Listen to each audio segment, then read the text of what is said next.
Thomas Paine, Sam Adams, Benjamin Franklin. These men spoke up for what they thought was right. From their courage came such documents as the Declaration of Independence and the Constitution of the United States. From their willingness to speak what was sometimes unpopular but right, we enjoy such liberties as freedom of speech, the right to keep and bear arms, and freedom of religion. There are those who still wish to oppress our freedoms, and there are still patriots willing to stand up and defend life, liberty, and the pursuit of happiness. Men like Zeb Bell, who honor our founding fathers and what they stood for. It's now time for Zeb at the ranch, speaking up and defending your freedoms. Brought to you by Magic Valley Les Schwab Tire Centers and all of the other great advertisers on the program. And now, Zeb Bell. You know, I found this poem, and some great friends of mine sent this to me, and there's a lot of truth to it. So when you feel woe is me, and you have a mere paper cut on your little finger, just remember this. With feet to take me where I'd go, with eyes to see the sunset's glow, with ears to hear what I'd know, oh God, forgive me when I whine. I've been blessed indeed. The world is mine. How true. Here comes Kate Smith and God Bless America, and then somebody call with the Pledge of Allegiance on this Wednesday, April 8th. Good morning, good morning.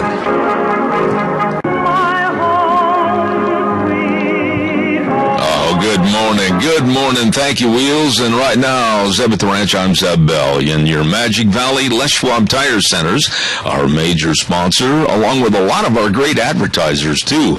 And that includes Western Waste Services, always at your disposal. Call, get on the route service today, locally owned and operated, 734-6969. And our great friends at Valley Wide Home and Ranch, 910 South Oneida in Rupert. Everything for the farm, the home, and the ranch at Valley Wide Home and Ranch. Right now, let's start the program off right with the Pledge of Allegiance. And do we have a pledger? Good morning if you're there. Good morning, young man. Well, how are you, Rotten? Rottener than rotten. All right, give us the pledge, please. I pledge allegiance to the flag of the United States of America and to the republic for which it stands, one nation, under God, indivisible, with liberty and justice for all. Thank you, sir, and you and your lovely bride have a very nice day. You too. All right, sir. Thank you. Appreciate it. Oh, my goodness, it's time for the weather. And the weather's brought to you by Cheney Flooring and Home Design at 1228 Oakley Avenue in Burley. And look for the blue door, 678-6945, their telephone number. These are really wonderful people, the Cheneys, and they can help you with all your carpet and flooring needs, kitchen construction, bit my tongue, home decor, whatever you need to make your house a home. And believe me, their hours are easy to get in and see them. Monday through Friday, 9 to 6, Saturdays from 10 to 4. Please stop in and see our friends. Oh, a lot of newly refurbished furniture, too, at Cheney Flooring and Home Design, 1228 Oakley Avenue in Burley, 678-6945. And right now, here's my buddy Michael Rogers with the weather. Good morning. Let's get some safety issues out of the way right off the bat. Truck drivers, if you're planning on zipping down 93 down to 80 and heading over to Reno, you got a mess going down just leaving before you get to Wells. And then from Wells all the way to Reno heading westbound. By the time you get to Reno, I can tell you right now, you better get your chains ready because down the summit, it's packed with snow over a foot at the top of the summit right now. Heading up toward Montana, same difference. Right now, the point I'm trying to make is that you got the storm, but all the really important weather is around you and not at you. You're going to get rain today out of this, and you're going to get temperatures pretty much close to, if you struggle to get to 60, you're going to be lucky. But other than that, you're going to stay in the 50s, and the overnight lows are going to be pretty much in the mid-30s. Now, you're through the worst of it, and it's going to start to taper off for tomorrow. And then by the time you get to Friday, you're looking at some nice weather for the weekend. But from a safety issue, you're going to be traveling because we folks love to travel from south central Idaho. You got a mess whether you're going eastbound toward Pocatello or you're going westbound toward Reno, Sacramento. Please be careful and enjoy the weather. And oh, by the way, just going from where you're at to Jackpot, is work in progress. So please be careful. Enjoy the weather. It's the only weather you got. I love that weather forecast because he's very, very thorough. Michael Rogers Weather, brought to you by Cheney Flooring and Home Design, 1228 Oakley Avenue in Burley. Look for the blue door, 678-6945. Oh, my. Wheels is over there at the station answering the phone calls and sending them to me. And we want to also remind you about our friends at Ramsey Heating and Electric at 2600 Overland Avenue in Burley. I want to give you the telephone number, too, so that you can give them a call and have your order, whatever it is, light bulbs or wire, fuses, whatever, waiting on the counter for you. These folks are really, really good. 2600 Overland Avenue in Burley. They open the doors at 7:30 in the morning and close at 5 in the afternoon, Monday through Friday, where they provide warm winters and cool summers and everything you need for heating and electric. Ramsey Heating and Electric in Burley, again, where they provide warm winters and cool summers. Hey, by the way, too, a lot of things are going on over at Valley-Wide Home and Ranch, and I'm just really honored to have them on the program. I want to stress the fact that here we are almost at mid-April, and the 4-H'ers are really heavily involved in all their projects. So they've got all the 4-H supplies and feed in stock, and 4-H'ers receive a 10% discount through the end of the fair season. So don't forget, all the 4-H'ers are going to get a 10% discount. Also, if you have horses and need tack, the bridles, bits, blankets, spurs, ropes, cinches, everything, if you've got a membership card for like the High School Rodeo Association or the college or pros, or you belong to the National Cutting Horse Association, whatever it might be, you get a 10% discount over there with our friends at Valley-Wide Home and Ranch. You stop in, show them your membership card, and save money. They're located at 910 South Oneida in Rupert, and that's Sean and Mandy serving you at Valley-Wide Home and Ranch. You stop over and see them today. Oh, my. Good morning, good morning. Very, very interesting and very dangerous. The widespread power outage that was in Washington, D.C. yesterday, and I happened to be watching a press conference, and all of a sudden the lights went out, and that's not supposed to happen in the White House. And other government offices, including the Department of Energy, went black. And it was blamed on an equipment failure.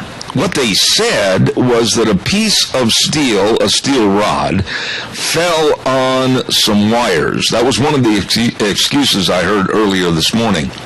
But all in all, here is the nation's capital. Here is the leadership, supposedly, for the entirety of the United States of America, and the free world is looking to us, and all of a sudden the power goes off. And I think it showed a severe weakness in the system and the power grid. And when you think about that power grid, just think how bad it can be and will be when we start relying on Obama's renewable energy of using solar panels and possibly the wind power. This might have been the best thing that could have happened yesterday, because I think it's going to get people's awareness that the power grid is something that is very fallible and could be hacked into by other countries, like they hacked into the computer of our own President of the United States. I'll talk about that a little bit later. But very dangerous, widespread power outages in Washington, D.C. yesterday. Give me a call, 436-2244, 1-866-927-4587. In just a minute, I'm going to be talking about the smugness, the pugnacious, and very arrogant attitude of this White House and the staff, so stay tuned for that. I want to remind you that we're very blessed to have Denny's Restaurant as our sponsor on here, one of our great, great sponsors. And, of course, they're located at 611 Overland in Burley. That is the home of Zeb's Lunch Bunch. And on Thursday the 23rd, we're going to be over there for our next lunch bunch. And you can stop in anytime for breakfast, lunch, and dinner. Now, also, they have a brand new location. They just had the grand opening at 291 Pole Line Road in Twin Falls. And if you like breakfast like I do, go in and build your own Grand Slam breakfast. Oh, man! Like I said, it's great. Great food, fantastic people at Denny's Restaurant, 611 Overland in Burleigh. And by the way, before I get started on my next story, I want to remind you about Barry Equipment and Rental. I had a call yesterday after the program, and somebody said, what was the name of that place that rents all that equipment? I said, Barry Equipment and Rental, and I gave the gentleman the 3 locations, Addison Avenue West in Twin Falls, and, of course, South Lincoln in Jerome, and the new location at 159 West Highway 30 in Burleigh. You be sure and get a hold of them. They've got all the Bobcat compact equipment. They've got the Coyote tractors, Walker mowers. I'm telling you, old Nick over there at the Burleigh location told us all about those great Walker mowers, and really, really great financing programs. So whether you're buying or renting, they can help to make sure all the jobs get done this spring. Barry Equipment and Rental. You better believe it. Twin Falls, Jerome, and 159 West Highway 30 in Burleigh. All right, let's light up the phone lines a little bit. Give me a jingle. 436-2244, 1-866-927-4587. The White House staff, including President Obama, from Susan Rice to Eric Holder, from Lois Lerner to Obama himself, the sneering personality towards us, the American people. Whether it is Hillary Clinton while she was Secretary of State in the Benghazi hearings, what difference does it make? Or whether it's Susan Rice with the Bergdahl case, Bergdahl served with honor and dignity. No, he didn't. They knew that. And then the latest, which he made another comment at an Easter breakfast, is the president himself saying, get off your high horse, Christians. And then I'm going to tell you what else he said. Obama, at the Christian Easter breakfast that was held this past weekend, made some comments that absolutely have made most Christians that were listening very upset and, quite frankly, mad. He made a statement that some Christians are less loving than they should be, and then, instead of explaining his statement, it was an ad-lib statement, not on the teleprompter.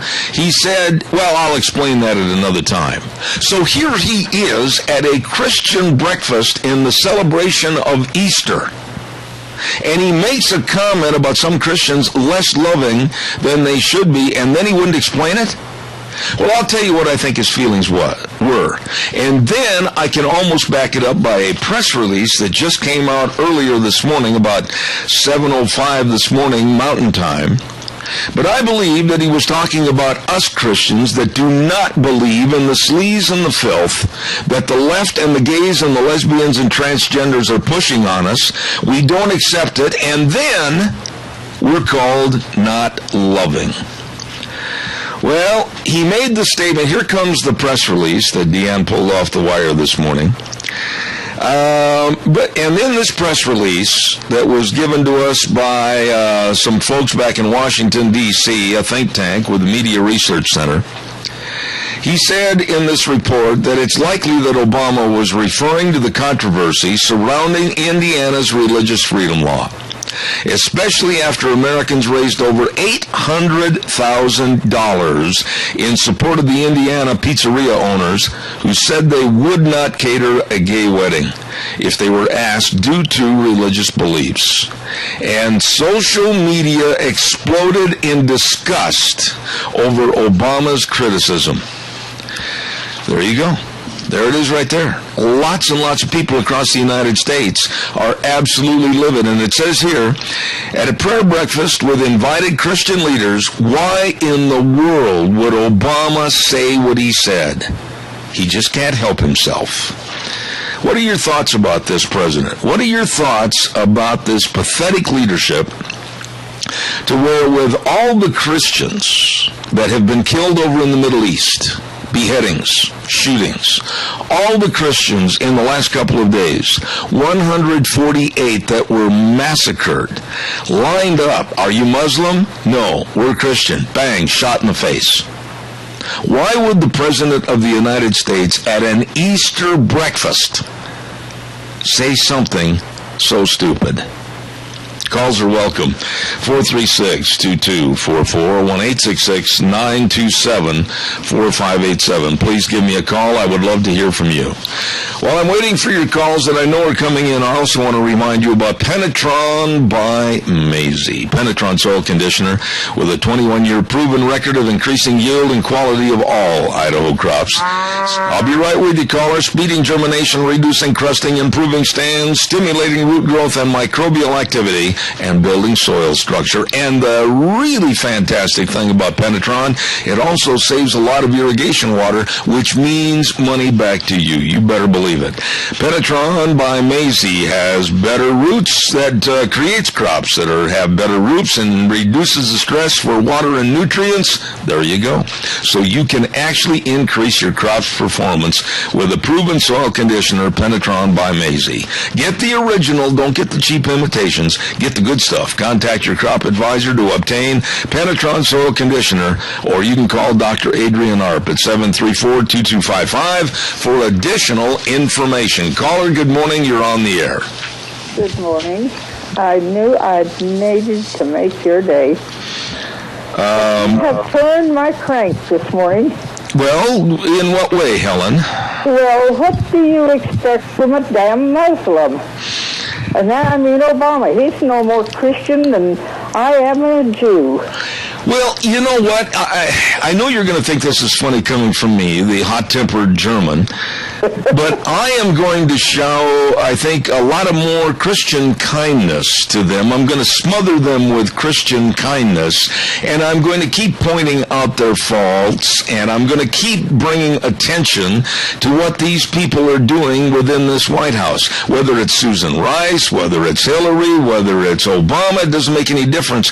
But him as a leader, why on numerous occasions has he tried to single out and downgrade Christianity? Simply because he's Muslim. That's all there is to it. He's cut and dried, and there's no way you're going to change that old boy. Come hell or high water. You know, I can't argue with your premise because I don't have any proof that he's not a Christian. I don't have any proof that he is a Muslim. But the only thing we can go on is he was born into a family that believed in that respective religion. He lived over in that part of the world for many years, in the formative years with his education, etc. And you're going to be hard-pressed to try to get me to change my mind away from your thinking. I agree with you. Well, I really and truly wish that our government would get off their duff, get rid of him, and get something decent in there. Of course, what have they got to choose from? Well, okay, we've got roughly 652 days left of Obama as president. 652.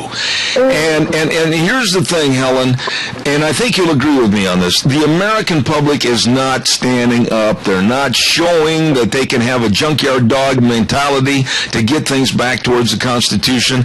And you have to agree that we almost deserve what we get because we're not doing anything. Well, I agree with you 100%. But really and truly, other than going back in there, grabbing them by the ears, what are we going to do? I know, and believe me, I'm frustrated up to that. I know, and when you're frustrated, Daddy's not happy either at home.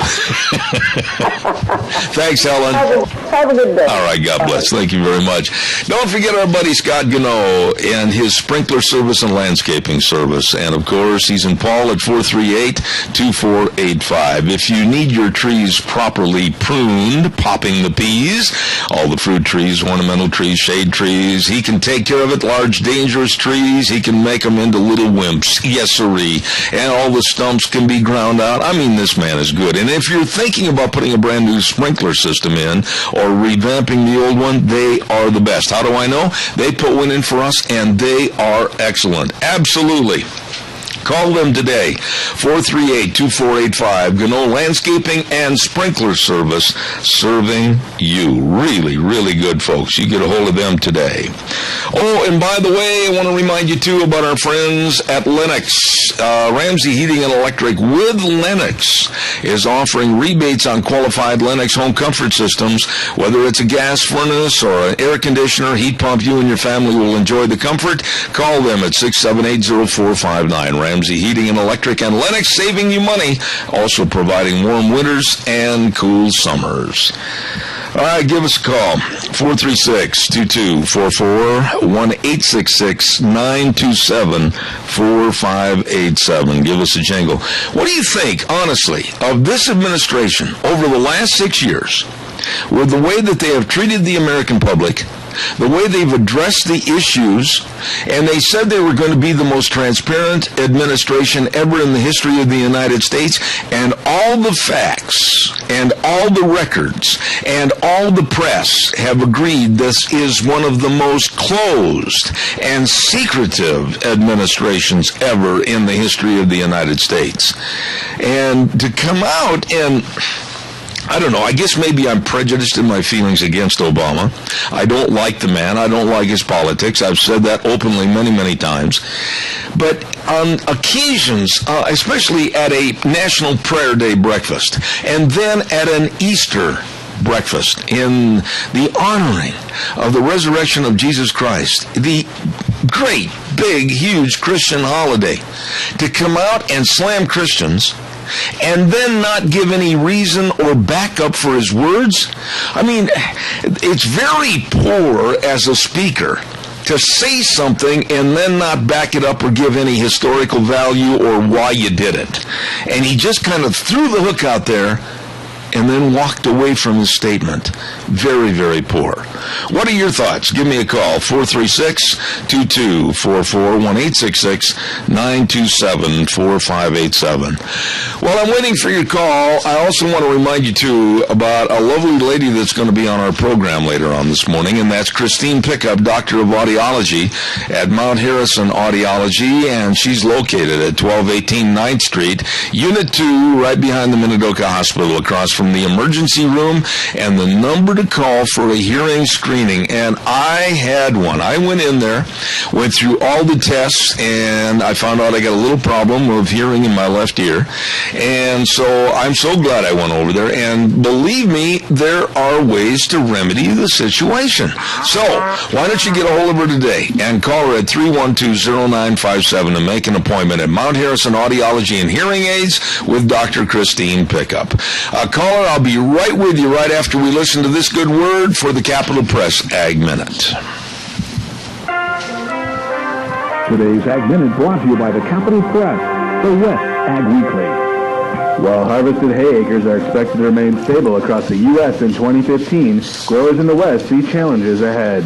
Nationwide, producers expect to harvest 57.1 million acres of hay, virtually unchanged from 2014. But harvested acreage is expected to be down 11% in California, 5% in Washington, and 3% in Oregon, according to the USDA National Agricultural Statistics Service Prospective Plantings Report released on March 31st. On the flip side, Idaho's harvested hay acres are expected to be up 3%. Western hay growers say they are bracing for challenges, from pest pressure and water shortages to port challenges and weaker milk prices. This is Brandon Tenner. For more agriculture news and information, turn to the West Ag Weekly, the Capital Press, and CapitalPress.com. Brought to you by Mount Harrison Audiology with the lovely Doctor of Audiology, Christine Pickup. Make an appointment for a hearing screening today, and we'll talk more about this with her later this morning, 312-0957. Hey, caller, I'm coming. I'll be right there. Don't forget, too, Sophie's Chatterbox, 530 East Street on the square in Rupert. Delicious food. Breakfast, lunch, and dinner. They're open 6 to 6, weekdays 6 to 2 on on weekends. And every Monday we have a half dozen cinnamon rolls we're going to give away if you can answer the question. Sophie's Chatterbox. Good morning, caller. You're on the air. Good morning, Zeb. Hello, buddy. What we're dealing with up there is Barack Obama is a psychopath. And this has been confirmed by a doctor, a famous doctor that we all know, and I think you've heard about that. He's no different than Fidel Castro or any of these other dictators, Adolf Hitler. And if you don't do what he says, you're doomed. Did you see, Tony, the interview with Barack Obama, and I think it was a gentleman from CBS, and they were talking about Governor Scott Walker. And Obama really got defensive regarding his national and international security programs. He got really defensive about Scott Walker's criticism. And the camera closed in on Obama's eyes, and you could just see the hatred of him having to answer that question about Scott Walker. This man, I do not trust him as far as I could throw a Volkswagen. Well, Barack Obama, there's no bigger failure on foreign policy than Barack Obama. He's made a mess of this entire world. He's made a mess of this country. And God help us. You know, I really don't understand why this guy has not been impeached. Who's behind him? Who's keeping him in office? I can't explain it either. I thought for all the mistakes and all the blatant mistakes and errors and just absolutely being a terrible president and not standing up for the Constitution, I thought somebody would at least introduce the thought of trying to get him impeached and adios. But it looks like we're going to be stuck with this man for another 652 days. Oh, God help us all. I agree. Go have another cup of coffee, my dear friend. Yeah, I'll have a shot of brandy. All right, Tony. Thank you very much. Appreciate it. Okay, bye. All right. Caller, I'll be right there. Stand by. Don't go away. I want to remind everybody the big Rogge Auction spring consignment sale at the Minidoka County Fairgrounds is going to be this Saturday, April 11th, starting at 10 a.m. I talked to Cade yesterday. He said, Zeb, we've got a ripping good sale planned, and they're going to take consignments on quality equipment and quality items up to this Friday. So please, if you need more information, call Ron Rogge at 431-6187 or Cade Rogge at 431-0074. Go to their website, RoggeAuction.com. This is going to be a really good quality sale. Spring consignment sale at the Minidoka County Fairgrounds in Rupert this Saturday, April 11th, starting time 10 a.m. Caller, good morning. You're on the air. Good morning again. One quick comment. Obama and his administration has got a very open, what do you want to call it? You hearing me? Yeah, I'm listening. I'm trying to, I want you to finish. Go ahead. We can see through all of his lies. Oh, transparent. Yes. Yes. Yes. You know, I agree with you. We've been able to see through a lot of he's kind of like an old Western building. You know, the false front buildings, you go in the front door and there was nothing but a piece of canvas right behind the wall. That was it. And that's Obama. A lot of a false front building. And a lot of that false front got him elected the first time, and then they built the town of a false front building, and he got reelected the second time by the liberals that want everything handed to them free. Right. All right, my friend. God bless you. I appreciate you, Rotten. Thank you. Okay. All right. Calls welcome, 436-2244, 1-866-927-4587.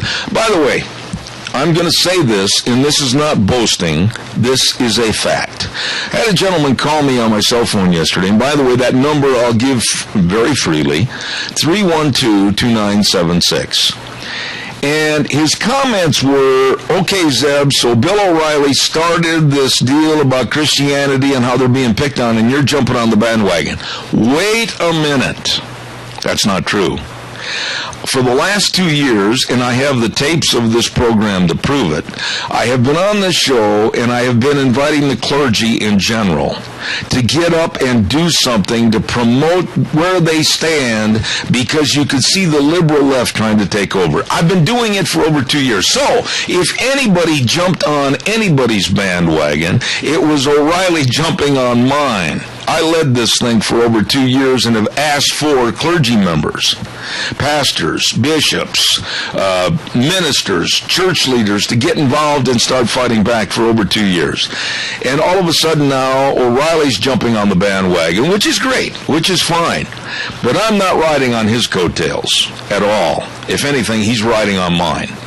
And I did call some of the clergy in this area yesterday, and of the clergy members that I talked to, I was very much impressed with some of them and their attitude of, yes, if you want to put something together on the program, we will be there to support you. And I want to say this, I appreciate them. And I'm going to be calling more. And I'm going to be like Santa Claus. I'm going to keep a list of the good, the bad, and the ugly. But of the ones I talked to yesterday, I want to say thank you for looking at the problem of what's happening in our communities, what's happening in our states, what's happening nationwide, what's happening worldwide, and it's time to speak out. So to those members of the clergy, God bless you. Thank you very much.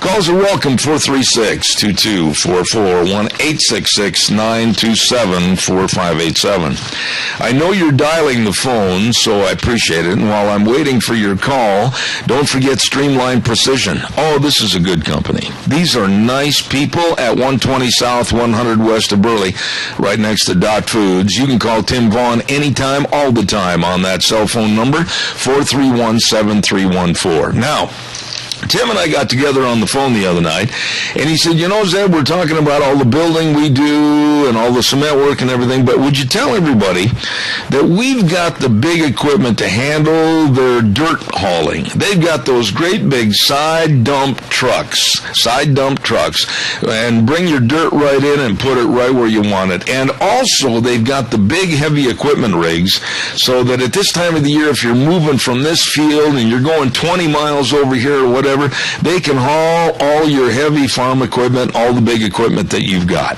They are so diversified. So please give them a call. And they're building all your on-the-farm storage for grain. They're authorized dealers in Sukup, Chief Balin, and Nucor buildings. So please get a hold of them today. Call Tim Vaughn at 431-7314. Streamline Precision, 120 South, 100 West of Burley. The professionals building for you. Okay? All right, give us a call, 436-2244, 1-866-927-4587. Excuse me in my raspy throat this morning. I'm still fighting that cold and also a little bit of the budding out of the trees for spring real early. I don't know if you heard about retired Colonel Waltz. He really has been speaking out the last couple of days in regards to the Bo Bergdahl case. And this morning at about 4:35 Mountain Time, 6:35 Eastern, he was on the Fox News Network, and he was absolutely outraged about how this Bergdahl case is going. And I got a letter. I'm going to stop right there and put a period at the end of that. And then I got a letter from a gentleman, a very nice gentleman by the name of, I don't know, he didn't give me permission to use his name, so I'll just let that go. But in his letter, he brought up a really good point about the town of Haley. They put out the yellow ribbons for Bo Bergdahl. Oh, please bring our soldier home. And now everybody supposedly feels like they've got egg on their face about Bo Bergdahl and the tainted personality of not only being charged with desertion, but also there are charges out there, alleged charges of being a traitor. And in his letter, this gentleman said, and he was very emphatic, that the town of Haley should not at all feel embarrassed. They were supporting a hometown soldier, and now we find out that hometown soldier is not all that glitters as gold. But he said the town of Haley should keep the yellow ribbons up and keep the memories up for all the good soldiers. All the soldiers that went to war, and many of which lost their lives, many of which lost limbs, many of which are never coming home. And he said Haley does not have to feel guilty at all about supporting Bo Bergdahl, because by putting those yellow ribbons up, they were supporting our military en masse. And I like that attitude. But General Waltz, and I really believe that he's 100% correct, that Bergdahl will be tried as a deserter. And as I said, allegedly there are many, many more charges that he was a traitor. And I'd like military people to call in on this. Those who have served, give me a call right now at 436-2244. How would you feel? How would you feel as being former military people if all of a sudden one of your platoon started communicating on his computer with the enemy, sent home his private equipment, clothing, etc., and then deserted and went over to the enemy? How would you feel, and what would you like done as a punishment to Bo Bergdahl? I know that Colonel Waltz this morning said that as for him, as far as the desertion charges and the alleged traitor charges, he said the minimum would be, for him, life in prison. What are your thoughts? Give me a call, 436-2244, 1-866-927-4587. I'll take your calls right after I do this ad for the 43rd Annual Salmon Select Horse Sale and Mule Sale going on. A lot of the festivities are going to be starting today and going all the way through the weekend up at the Lemhi County Fairgrounds in Salmon. Now, we had our good buddy Fred Snook on the air the other day, and you can call him for more information. 756-2125. 756-2125. They're going to have mule clinics and wolf howling contests, horsemanship clinic by Toby Lapp, ranch horse competitions, trail competitions, cow cutting, barrel racing, team roping. Oh my goodness. And then on Friday night they're going to have at 6:30 that big mule sale. And then on Saturday at 1 p.m. the 43rd Annual Salmon Select Horse Sale. Then the Old Time Fiddlers. And then on Sunday a huge team roping. All of this at the Lemhi County Fairgrounds in Salmon. The 43rd Annual Salmon Select Horse and Mule Sale this weekend. All right, give us a call. I'd like to hear from some of the military people in the audience. And tell us what your thoughts are if you had been in the platoon with Bo Bergdahl and he had all of a sudden walked away. And basically, according to Colonel Waltz this morning, memos went out all over the area to the other troops. Stop what you're doing. Stopped all your planned patrols, etc., and go find this soldier. And then some of the soldiers died because they were looking for Bergdahl. What are your thoughts on that? Give me a call. While I'm waiting for your call, I'd like to also mention to you our weather. We'll do that real quick while I'm waiting for you to give me a jingle. No, I'll take your call first. Go ahead, caller. You're on the air. Good morning, Jeb. You know, I'm listening to what you say. I think about this Bergdahl. And have you once seen him making an apology to any of his fellow soldiers who risked their life trying to find him, or even said that he loved America or anything like that? No, I got to tell you something, Keith. You bring up a very, very valid point. I don't think that I've ever seen any press releases. I don't think I've ever seen any direct quotations that he is thankful for what the president did in releasing the 5 thugs and punks for him. I don't think I've ever seen anything as a thank you. You bring up an excellent point. Yeah, you see, you know, a guy that's a real good, upstanding citizen, and he has a car wreck while he's been drinking, and he's so apologetic to the family and everything like that, sincerely. And it doesn't lessen his sins any, but he shows some emotion. And this guy doesn't have any. I I don't know if he had a gag order. I don't know if the White House staff and administration told him when he was brought back to the United States, you open your mouth and you're in a lot of trouble. I don't know. But you would have thought there would have been something that would have been a thank you and a gratuity for the soldiers and for our government and everybody else that was instrumental in bringing him home. And your point is extremely well taken. I've never seen a thing like it. If he came to your house, say he's turned loose, and he came to your house, what would your reaction be? Oh, now you're going to put me on the spot.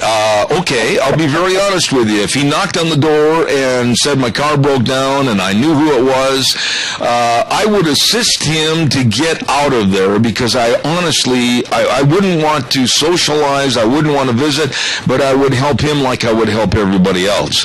But as far as knowing that he basically got away with treason, I can't handle that. I know, but you're a good Christian person. That's why you answered it the way you did. But think of him. If he was turned out in society, everybody would scorn him. It would be almost as if they had given him the death sentence. Yeah, but you know who's really at fault in this whole thing, Keith, is the Obama administration and what they did to come up and complete this transaction of getting Bergdahl. You tell me, with any sanity, why is a deserter and why is a young man that now is up on alleged traitor charges, and the president knew this before he released those 5 bad guys, why would you do something so frivolously stupid? Well, this brings a whole new meaning to the love your enemy, because that seems like that's what Obama does. His enemy. I agree with you. Thank you so much for your point of view. I appreciate it. Bye. All right, sir. Calls are welcome, 436-2244, 1-866-927-4587. I got to get the weather in here. Old Wheels has got his finger pointed right at the button. Red's Trading Post, 203 5th Avenue South in Twin Falls with Ryan Horsley and the rest of the crew, and they're located in historic Old Town Twin Falls, and they've been there since 1936. You're talking about the best of guns, ammo, accessories, and people. The very best at Red's Trading Post. They're always getting more shipments of ammunition in every day, and they're also getting all the guns, everything you're looking for at Red's Trading Post. Right now, here is Michael Rogers' weather. Hello, everyone. Michael Rogers for Zeb of the Ranch. As far as your weather is concerned, you're pretty much through the worst of it once you get through today. As lucky as you are, everyone to the east of you, to the north of you, to the south of you is getting some form of weather action, and you're just kind of sitting there in overcast conditions and cooler temperatures.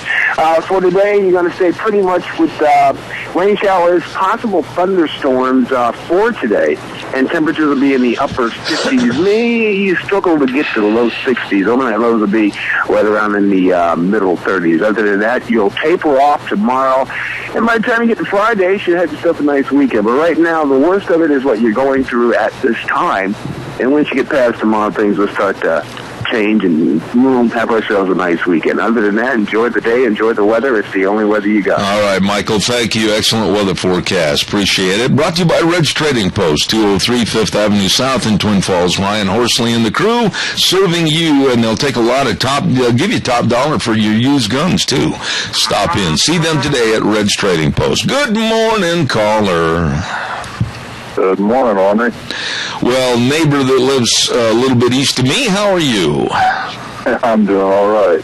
Hey, I got a couple points here. I've been kind of in and out on this whole thing, but number one, our president, basically, and I'll say it outright, is a traitor. I think everything he's done has been to design. I think he's played a puppet that somebody else is pulling the strings, and he is just the mouthpiece for him. I think that a lot of our senators and stuff like that somebody has gotten to him, and that's the reason this man is still in power. Can I interrupt you right there, Killed Man? Yeah. And the reason I want to interrupt you because I want to amplify one of your points that you said about Obama. And I agree with you. But on the Hugh Hewitt show on Tuesday night, former Vice President Dick Cheney said that President Obama's actions on the world stage exemplify a president who wants to, quote, take down America. And you know what? I agree with former Vice President Dick Cheney. Well, I agree 100%. I mean, you look at everything he's done, everything that's happened with Bergdahl and everything else, what he's done has been to destroy America. Everything that he's done, all his executive orders and everything else has been to destroy the United States of America. And you can't tell me he's not a Muslim because I know dang good and well he is. You know that a lot of his people that help him, his advisors, are Muslim. Many, yes. He invites the Muslim Brotherhood into the White House. Yes. And, they're spending time and everything else with these people. He's doing this thing with Iran, which is way out of whack. And this thing with Bergdahl, where he lets him go, lets the 5 top ISIS terrorists go, plus pays them for a traitor. Somebody tell me something different. I can't argue with a single point that you talked about because I look at what he's done over the 6 years in office, and he has taken the Constitution and he's held it up over a candle and said, burn, baby, burn. He's been absolutely against what our forefathers and all of our uncles and aunts and grandpas and grandmas have fought for. I have no respect for the man. I can't. Well, I basically look at him as an enemy. And I'll say it outright. I look at him and his cohorts in crime that they're enemies of the United States, period. And why somebody hasn't done anything is beyond me at this point. Like I said, I think a lot of our senators and congressmen, somebody has gotten to them either financially or by threatening. Well, wait a minute. Stop right. Especially after this deal with, what's his name, down in Nevada. Yeah, with Harry Reid. Yeah. Let's break that down just for a quick second here on politics. And this is not directly related, of course, to Obama and his politics and what he has done. But when you look at John McCain from Arizona, a senator that has been in office way too long, guess what? At 80 years of age, he's going to run for another term. And that right there tells me that politics is all askew. We've got a lot of young, energetic people involved in politics or wanting to get involved in politics that want to go back. They want to serve their constituents. And we got the same old with John McCain. And that's just one example of many. But I'm using him as an example that should have been turned out to pasture a long time ago. Oh, I agree 100% because, like I say, I firmly believe it. These guys are in there either financially or because they've been threatened, okay? And with as many Muslim terrorists we have in this country right now, and that I wouldn't doubt that these people have been put on a list to say, off the record, but if you don't go this way, we're gonna start taking out your family or you. And I can't speculate on that, nor will I, Kilt Man, because I only deal in facts. But I will tell you that there are a lot of American citizens, and I've talked to some in New York and some in Washington yesterday, as a matter of fact, that are really becoming concerned as to the blind eye that this White House and administration are turning towards the bad guys, but a wide-eyed stance against Christians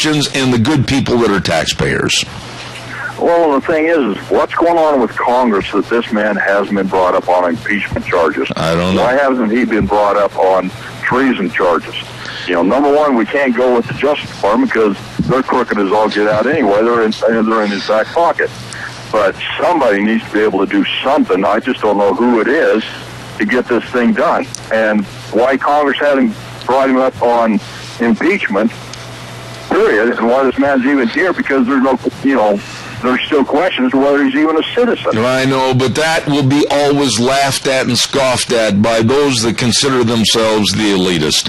Kilt Man, I got to run. Thank you, buddy. I appreciate it. You bet. Thank you very much. Calls are welcome. I'll have time for one more call before I go to the news. Don't forget Big Spring Tire Sale going on at your Magic Valley Les Schwab Tire Centers. Oh, my. It's a busy time of the year. You better stop in and get the tires you need for your four-wheeled wonder, whether it's a car, a pickup, or an SUV. They've got them all, and they've got the best. Don't forget, for the pickups and SUVs, the Open Country AT2, outstanding traction, long-lasting tread, and they've got the best tire value promise in the industry, and convenient credit for tires and services. So there you go. You stop in, and don't forget, too, the shocks and the struts and the front end alignments and the batteries, and the best in-brake service, bar none. Absolutely. Lane and Rupert, Dave on Blue Lakes and Twin, Mike and Buell, Mike and Jerome, the Twist family and Paul, John on Poline in Twin Falls, and Randy on Overland and Burley. The best, your Magic Valley Les Schwab Tire Centers. Like I said, we got time for one more call, so give me a jingle real fast. No kidding. John McCain is going to run for another term as Arizona Senator. And I'm not knocking anybody that's 80 years old. I'm not knocking anybody. I'm getting up there myself. But John McCain, in my opinion, has not done a good job of representing the state of Arizona or the American people in general. Oh, sure, he has had his moments. But oh, sure, it's indicative of the old-wheeled Republicans, that they're in office, they're entrenched in their office, and they're not about to change. They're not about to show any vibrancy or new life. And that's the problem we have in politics today. No, I am not in favor of John McCain running again. And a little bit more bad news. Yeah, leftist and very foul-mouthed Rahm Emanuel, Obama's dear buddy, won the Chicago election for his mayoral second term. So there you go. More bad news. Coming up next hour, what have we got? We got my good friend from Indianapolis, Indiana. Dave Beagle is going to be on the phone at 9:06. And then I'm really at 9:30 looking forward to this conversation. I invited this man back, John Zamirak, and we're going to be talking about the persecution and prosecution of Christians in this country. And then at 10:06 this morning, Owen Strachan. And you don't want to miss this story. It's one of the most, it'll bother you like it bothered me, about a killer and an abortion. We'll talk about that a little later. And then at 10:32 this morning, we'll talk about your hearing with Christine Pickup. Wheels, take it away to CBS News. I'll be back in 6.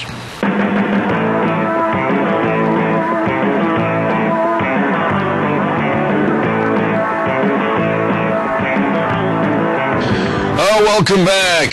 Hour number 2. Zeb at the Ranch. Good morning. I'm Zeb Bell. And our major sponsor, of course, your Magic Valley Les Schwab Tire Centers and all of their 7 locations with a Big Spring Tire Sale.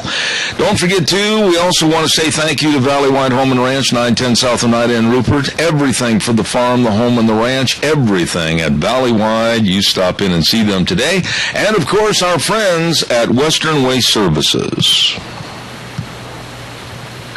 Canyons of the Snake River and all across southern Idaho, we're always at your disposal. Western Waste Services, we care about our community, our resources, and this great land. Western Waste Services is lending a hand, always at your disposal. Western Waste Services, always at your disposal. 4 words right there that sum it up. They're always at your disposal. Getting rid of your garbage. Get on the route service. Call them at 734-6969. The best, always at your disposal for the porta potties. And the best, always at your disposal for, of course, the dumpsters in various sizes. Just call them, please. They can help you. Locally owned and operated Western Waste Services, always at your disposal. 734-6969. 844-6969. Let's not forget, too, we're going to get our dear friend on the air here momentarily, Mr. Dave Bego, but don't forget to Joel Heward and his family and staff at Hanson Mortuary, 710 6th Street in Rupert. Always, always family attention. And, of course, answering all of your questions. All of us should, of course, try to obtain all the information about pre-planning of funerals, and they'd be more than happy to help. And again, too, they always treat the families with the highest ethical standards with unquestioned integrity. So please remember Hanson Mortuary at 710 6th Street in Rupert. Number to call, 436-5636. Joel Heward, the manager. Right now, we're going to go on the phone with our dear friend from Indianapolis, Indiana. And I got to tell you that first and foremost, Mr. Bego, I was really depressed after what happened the other night in the championship game, Duke and Wisconsin. Wisconsin blew a 9-point lead and let the Dukies go out of there with a win. Your thoughts? Well, I think they knew that if that happened, that I'd owe you a bottle of wine. They didn't want me to be indebted to you. Yeah, I already owe you, what is it, 3 wineries in California, isn't it? Yeah, well, it was sad. I was rooting for them, and I thought that, they could hang in there and pull it out. But I think Duke's experience and Krzyzewski's experience at the end won the day. Dave, I wanted to talk to you a little bit about what's going on in this administration right now. I mentioned it first hour. We've had so many kind of smug, pugnacious, arrogant attitudes on this White House staff, including the president himself. I don't recall an administration, and tell me if I'm wrong, that the people under the president and including the president have had kind of a holier-than-thou attitude over the American public.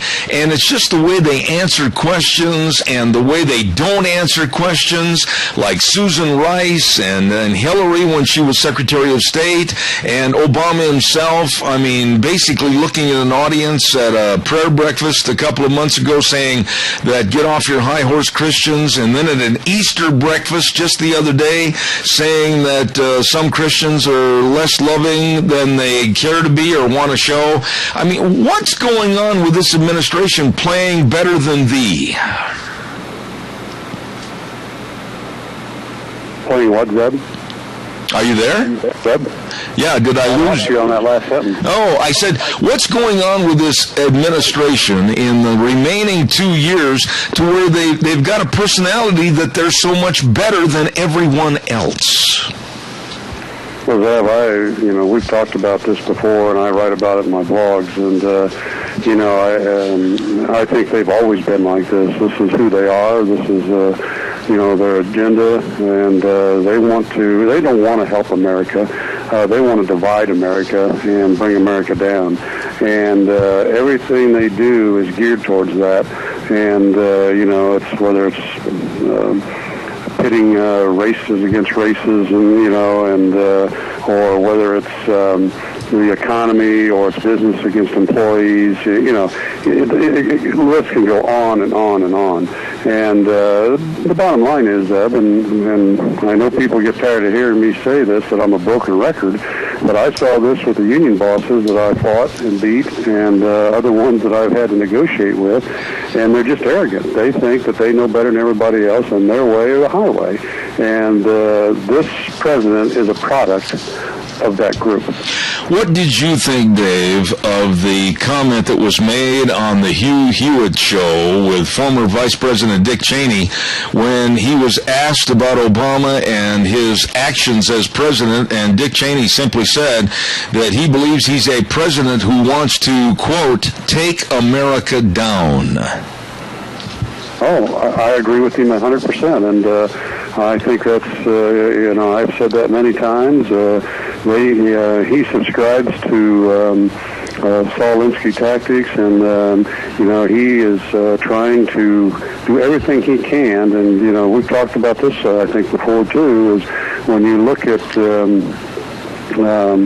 the paper that was written that shows how to take America down. High unemployment, high national debt, high entitlement and welfare programs, open borders, nationalized education, and nationalized health care. And all those things combined are geared towards putting so much pressure on our economy that it collapses. You have a mess. You have rioting in the streets. You declare martial law and you take over. And, I think this is where we're headed, Zeb, and he knows he's only got a year and a half left to do this, and he's going to turn on the steam, I can tell you. When you say turn on the steam, and I'm going to hold your feet to the fire a little closer on that statement, turn on the steam, what do you honestly feel this man is going to do or not do for the next 600 plus days? Well, I think he is going to do everything he can to continue to open our borders and let more people in. They're already talking about that, Jim. And not only that, they're working on ways to help people get here illegally and train them in union tactics and being unionized. And, he's leaving the borders open, and he's not negotiating to take care of Iran or ISIS, and that leaves those borders open for people to come across, and he's going to continue to divide America at every chance he gets. I mean, let's just look at a simple thing he does. He talks about that he wants to raise minimum wage, and he's in favor of this fight for 15 and all that kind of thing. But on the other side of it, he's letting people come across the border that are being paid under the table, and they're reducing wages across the country and costing American jobs. He's a hypocrite, and he's going to continue to do this stuff in an attempt to crash this economy. I absolutely agree with everything you said, and I would like you to elaborate a little bit more on this subject. The other night I was following the money trail, if you will, and it was estimated that by each plane load that comes in of these illegal alien Central American children, each plane load at a cost to bring them in here of $6,000 per child, and using the round figure of 200 children per plane load that are coming in, and they estimate there's going to be thousands coming in. Each plane load is costing the American taxpayer $1.2 million, and that's just for the initial housing, food, medical expense, education, and everything else, along with we're supposed to be reimbursed for the plane fare, but that's not going to happen. Talk a little bit about that. Well, again, it's all about numbers, and he wants you to believe it's about that we need to care about these people in the world, and we need to take care of these kids. They play to your sympathies and your empathy about things, and they do it on purpose because they don't want to talk about their real agenda, which again it goes back to you keep bringing these people in. It puts such a strain on our economy because they're going to be on all of our entitlement programs, and the government's going to be paying for it. They're going to our school systems. It costs us money for education and everything else. And again, I'll go back to it. It's real simple. It's costing American jobs, and it's lowering wages across America. I mean, look at the jobs reports. They still say every time the jobs come out that wages have not improved. In fact, they continue to decrease. And that's what this is all about. And, this guy is a great speaker. He's a great orator, but he doesn't know how to tell the truth to the American people. He doesn't want to tell the truth to the American people. And Zeb, I've sat across the table from people like this. I see it plain. And I wish the rest of America would wake up and take a step back and understand that this man doesn't really care about them, just like the unions don't care about their members. All they want is the money and control. Absolutely. We have a caller with a question and a comment, and Dave, I'll have you respond. Caller, go ahead quickly, please. Yeah, good morning. Sure appreciate your comments, but are you aware of Patrick Wood's book, Technocracy Rising? And it's all about use of all of the electronic stuff, like the smart meters, smart grids, the surveillance. We have no privacy left. But that book, Technocracy Rising, talks about the Trilateral Commission being the action team worldwide to put this into effect. Now, I'd like him to comment on that and see if he's aware of that particular book. All right. Thank you very much for your call. Dave, go ahead, please. Well, I am not aware of that particular book. I'd like to see it, but the technology, there's no doubt that we're using the government for surveillance and to control the American people, because I go back to this. It's all about control. And, you go back to the book George Orwell, 1984, that's where we're at today. We're getting closer, and these people are intent on imposing it upon the American people. Dave, when you look at the overall situation with where we are right now in the world, and you look at the Middle East, and they're basically laughing at us because we don't have a foreign policy. They're laughing at us because the Iranian deal, so to speak, the Iranians are jumping up and down and laughing and dancing in the streets, and we really didn't get anything out of the deal. And the number one thing I'm upset about is that never during the course of the conversation of sitting down at the negotiating table did Barack Obama or John Kerry or any other representatives look across and say, okay, we're going to talk to you about nuclear withdrawal from your program, but first and foremost, before we release any sanctions, we want the 4 prisoners that you're holding, American prisoners, going to an American embassy in 15 minutes or the deal is off. That was never said, and our people are left to rot. Yeah, and Zeb, it's so sad, but it comes back to the whole thing that this president doesn't care. Obviously, he's got ties to the Middle East, and, he looks at them and he feels like we shouldn't do anything to impose our power, that that's the wrong thing to do.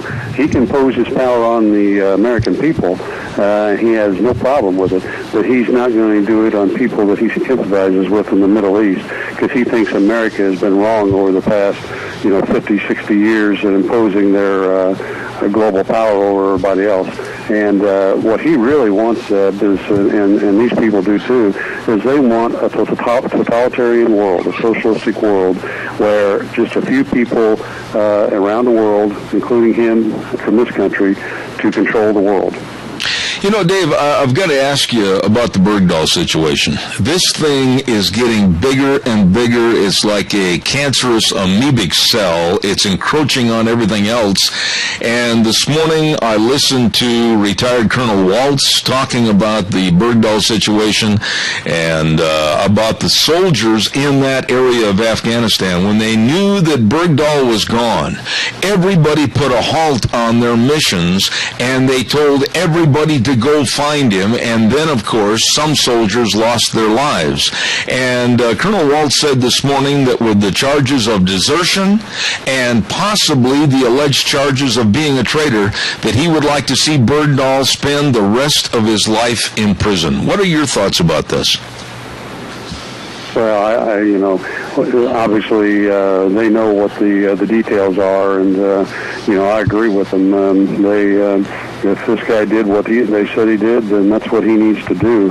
What amazes me is, I don't know if you've seen, but people like Krauthammer aren't in agreement with that at this point, and that they were okay with the trade. And to me, that's just ludicrous that we're willing to trade somebody like this and give them 5 people that are going to be back in the field doing things to bring down America. And I don't understand people. I really don't. They got to understand we're in a war for the existence of America, and we need to be tough. You sent me an email, and I want to comment on that just for a few moments, if I could, in regards to what's going on with a proposed bill down in Texas to basically support a piece of legislation that would back up the unions and make them act in a more pleasant and humane nature. Why don't you explain what's going on down there with the National Association of Manufacturers? Well, they're doing what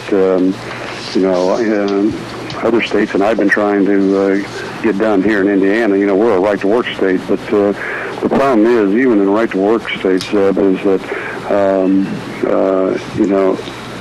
the employers still have to pull the dues money out of the paychecks of the employees and send it to the union bosses. and the union bosses are telling the people, you guys better not go to the employer, tell them to stop that, or else. You don't want to know what the consequences are. And what needs to be in every right to work bill is a clause that stops that practice where the employees or the government, or employers or government, pulls out the dues money and sends it to the unions. And the employees have to send the checks themselves to the unions if they still want to be in the union. And that's the gist of what's going on down in Texas. They're trying to take that away from them. And I think today is the day that they're successful in getting that bill passed, because too many people around the country and even in right-to-work states are being intimidated and staying in the unions even though they're right to work, because the money's coming out of their paychecks automatically. And that practice has to stop, because the bottom line is all the union bosses care about is the union dues. That's all they care about. Yeah. Dave, with the division, and it's not just a racial division, it's a division of this United States of America. It's a division of animosity now being shown against Christians in this country. It's a division being shown about the unions. It's a division being shown more racism than we've ever had, I think, in the last 50 to 60 years in this country. This president and this administration, I'll come right out and say, I think has been the most divisive and the most creating a battle line between Americans that we've ever had, I think, since the Civil War. Oh, Zeb, I agree with you 100%. And again, that's part of their program. That's what they do. I mean, and it's divide and conquer, and that's what they're trying to do on all levels. Whether it's religion, it's race, whether it's businesses, employees, it's all about divide and conquer. And you think about it in history, that's what people, Nazi Germany and Russia and everything else, that's how they achieve their objectives. And it's a sad thing, but that's what we're facing in this country today. One last thought here, and of course you know my feelings about politicians that make a career out of it. I think it's absolutely time to turn many of them out to pasture. I just heard this morning that John McCain of Arizona is going to run for another term. Your thoughts? We need term limits, period. And I've been an advocate of that for a long time, because too many people get used to the lavish lifestyle of being in Washington and the money and the benefits and all that. And, of course, the backing they get from businesses or unions or whatever it may be. And we need people to go to Washington and serve because they want to serve this country, not because they want to serve themselves. And the sooner we do that, the better off this country is going to be. Yeah, well, okay, I agree with you, and I really have changed my mind. I have to admit I'm a flip-flopper on term limits. I never was for it. I said the ballot box will do it for us. That's not working because we got such a low, lazy voter turnout. I am changing now to where I agree with term limits. But how are we going to implement it? The American public is just not going to stand up and seem to change anything. Well, we need to elect a president that is willing to take that on, and I think there's a couple out there right now, and Cruz and Walker, that have indicated they're willing to take that project on. And, that'd be a tough project, but we need a president that will really make a difference in the future of this country. And I think that if we can get one of those elected that'll do something like that, America will be better off. All right, here we are. We finished basketball season, and now we're starting baseball season. My favorite team is the Chicago Cubs, and as they always do, they lost the first game of the season. Who's your favorite baseball team, and we're going to wager something on that at the end of the season? Well, absolutely we'll wager. I'm a Detroit Tigers fan. I have been since I was a little kid, and I grew up in Fort Wayne, Indiana, and my dad used to take me up to Detroit to the games all the time and watch Al Kaline, Bill Freehan, Norm Cash, and all those people. In fact, I've got a signed jersey from Al Kaline, and I'm looking for, they're on the cusp. I think it could be a good year. I'm not going to argue that. You thought maybe you'd get an argument out of me, and to be quite frank with you, in the American League, I've always been a Detroit Tiger fan. So now here you go. You just wrecked the whole mood of me wanting to fight. Well, a good businessman, you have to learn how to make the other side relax and work with you. I think I just got that done. I'm a dyed-in-the-wool Cub fan, and they made all kinds of predictions this year with the new owner, Tom Ricketts, etc., that they were going to make a bid for the World Series. I don't think in your lifetime or mine we're going to see that pennant standing up there proud saying that they're the world's champions. I just don't think it's going to happen. Well, Zev, I hate to agree with you, but I think you're right. I don't either. It's just, it just seems like everything works against them. Dave, I appreciate you being on the program. Some real insightful thoughts this morning about politics and what's going on in the government. My dear friend Dave Bego from Indianapolis, Indiana, thank you so much, and we'll talk to you next week, okay? Okay, thanks, Ed, and you guys have a great week out there. All right, God bless. Dave Bego, Indianapolis, Indiana, and he's the author of The Devil at My Doorstep, The Devil at Our Doorsteps, and also has a very, very interesting and intriguing blog every week, and I appreciate Dave Bego. Hey, big sale coming up this week. It starts, the whole activity starts, as a matter of fact, today, and goes all the way through the weekend, all the way through Sunday. That's the 43rd Annual Salmon Select Horse and Mule Sale at the Lemhi County Fairgrounds in Salmon, Idaho. They're going to have mule clinics. They're going to have packing clinics. They're going to have all kinds of fun with a wolf howling contest. They're going to have horsemanship clinics with Toby Lapp, ranch horse competitions, trail courses, cow cutting, team roping. Whew.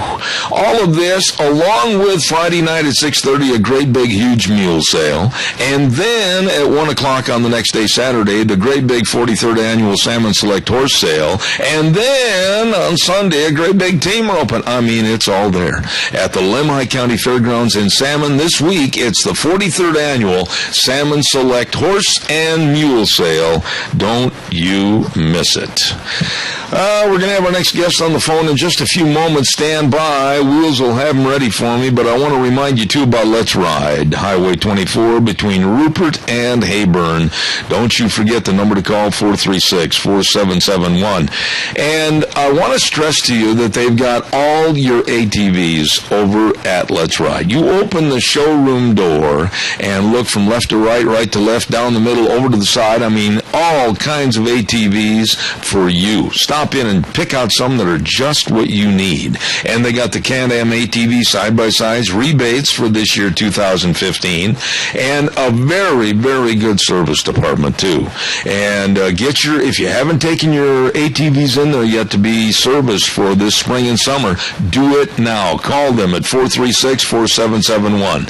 Let's Ride between Rupert and Heyburn, definitely where the fun is sold.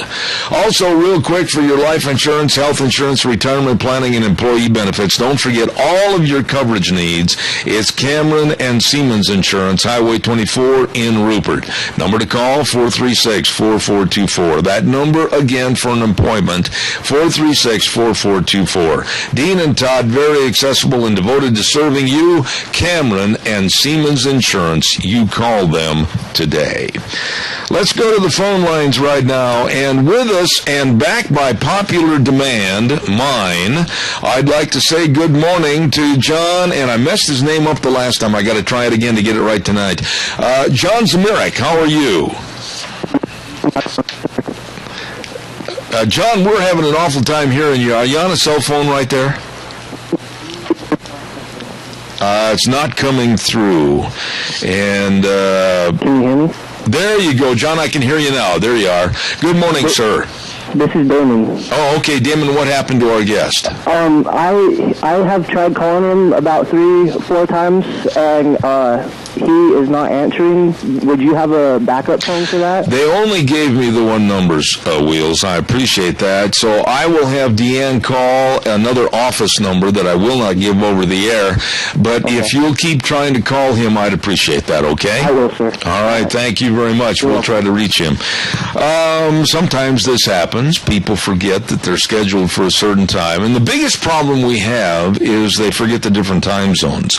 And that might have been a factor as to John forgetting to be on the program this morning. So hopefully we can get him captured on the telephone in the next couple of minutes, and we'll get him on the program. So now that means you are going to have to fill in, and we'll talk kind of a freelance session about anything you want to talk about over the next couple of minutes. Give me a jingle at 436-2244 or 1-866-927-4587. Well, that gives me just a few seconds extra here to talk about Streamline Precision at 120 South, 100 West of Burley, right next to Dot Foods. Had a long talk with Tim Vaughn the other night on the telephone, and the number to call, 431-7314, for all your estimates on what you need built on your property, whether it's grain bins for on-the-farm storage. They're an authorized dealer in Sioux Cup, Chief Balin, and Nucor buildings, so call them on that today. And also, he reminded me that they have the equipment. They've got the equipment to handle your dirt hauling with big side dump trucks. I mean, all you have to do is call Tim and get that all scheduled. And also, right now during a real heavy farming season time, they've got the rigs for hauling the big farm equipment rigs and the heavy equipment rigs from field to field and location to location. All you have to do is give them a call at 431-7314, Streamline Precision, 120 South, 100 West of Burley, the professionals building for you. All right, we expected our guest to be on the program this morning, John Zmirak, and evidently he is not on the phone and accessible. You got him. We did manage to get him. There we go. We got John on the telephone right now. So, Deanne, if you'll hand me back that sheet of paper real quick. And I'm getting a start of the race, and they say John is on the phone. John Zmirak, how are you this morning, sir? Good to have you on the air. I'm good, thank you. I'm sorry. I was walking my dog and I forgot to bring my phone with me. Oh, what kind of a dog were you walking, John? John, what kind of a dog? Beagle. Oh, okay. A 16-year-old beagle named Susie. Okay, well, listen, thank you very much. Glad to have you on the program this morning. John, I read the piece that you had written, and I couldn't agree with you more in regards to Christians and persecution and a lot of the analogies you used in this story.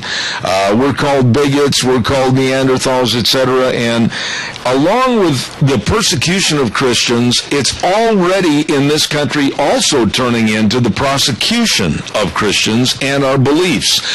Take the story from there and tell us where we are today and what we might be looking for in the future.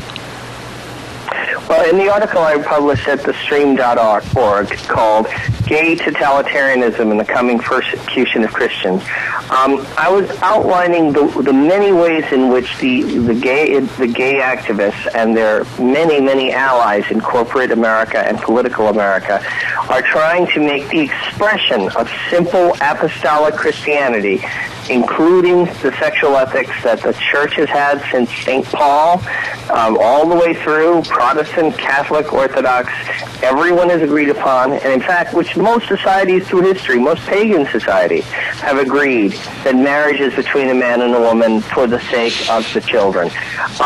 All these powerful forces of a new libertine, radically individualist creed of sex for enjoyment are trying to liquidate any public expression of traditional Christianity. They're trying to make it financially impossible for anyone who believes these ideas to speak about them, or they'll be ruined. You see Apple threatening a boycott of the entire state of Indiana. I don't know why Christians are not boycotting Apple. I just convinced my girlfriend not to buy an iPhone, but to buy an Android instead, and I think every Christian should boycott Apple. Walmart, which we used to think of as sort of leaning Republican, they threatened to bring down the state of Arkansas if it didn't get rid of its bill. Well, why should Christians ever shop at Walmart again? ever. I would not darken the door of that place. That poor pizzeria in Indianapolis, outside of Indianapolis, they hadn't even been approached by a gay wedding. It was sheerly fictitious. It was some reporter calling up saying, I know you're a pizzeria and pizzerias don't cater weddings, but let's just play a game and imagine you did cater weddings with pizzas and a gay couple did ask you to cater their wedding. What would you do? And that poor girl who answered the phone, within the day, there were death threats. There was a public school teacher calling on social media for that place to be burned down. Thank heavens Christians rallied and through GoFundMe sent $500,000 or $600,000 to that pizzeria. We need to rally together. Every time we see someone being targeted like this by the gay totalitarians, we need to rally around them and protect them. I think we also need to push back against disgraceful companies like Walmart and Apple that use their corporate power, use our money that we spend with them against us to persecute the church. John, let me ask you this. Let's try to get a focal point, a beginning, a starting point. What happened in this country that took the cover of the Saturday Evening Post of families sitting down and worshiping in the church of their choice on Sundays and then going home to a nice Sunday dinner? What happened to America that all of a sudden we're seeing a hate and a persecution of Christians? Well, I think the first thing that happened was the churches themselves went soft. Many of the churches and many people inside the churches, including many members of my own Catholic church, embraced modernity, embraced comfort with the world. They decided that whatever aspects of the gospel did not fit in well with the modern world would have to be jettisoned. They would determine what was essential to Christianity and what was not. And what was essential to Christianity, according to the modern view, is kindness and niceness and being tolerant and being forgiving and all those things you could see in an after-school special. What was not essential was, I don't know, the resurrection of Christ, the virgin birth, any idea of miracles, any idea of judgment after this life, any idea of hell. Those things had to go out the window. And of course, any kind of sexual rules that stand in the way of people doing pretty much whatever comes to their mind at any given moment, well, those things clearly are in the way. And we can conveniently group them under the list of myths, of traditional myths that are inessential to Christianity.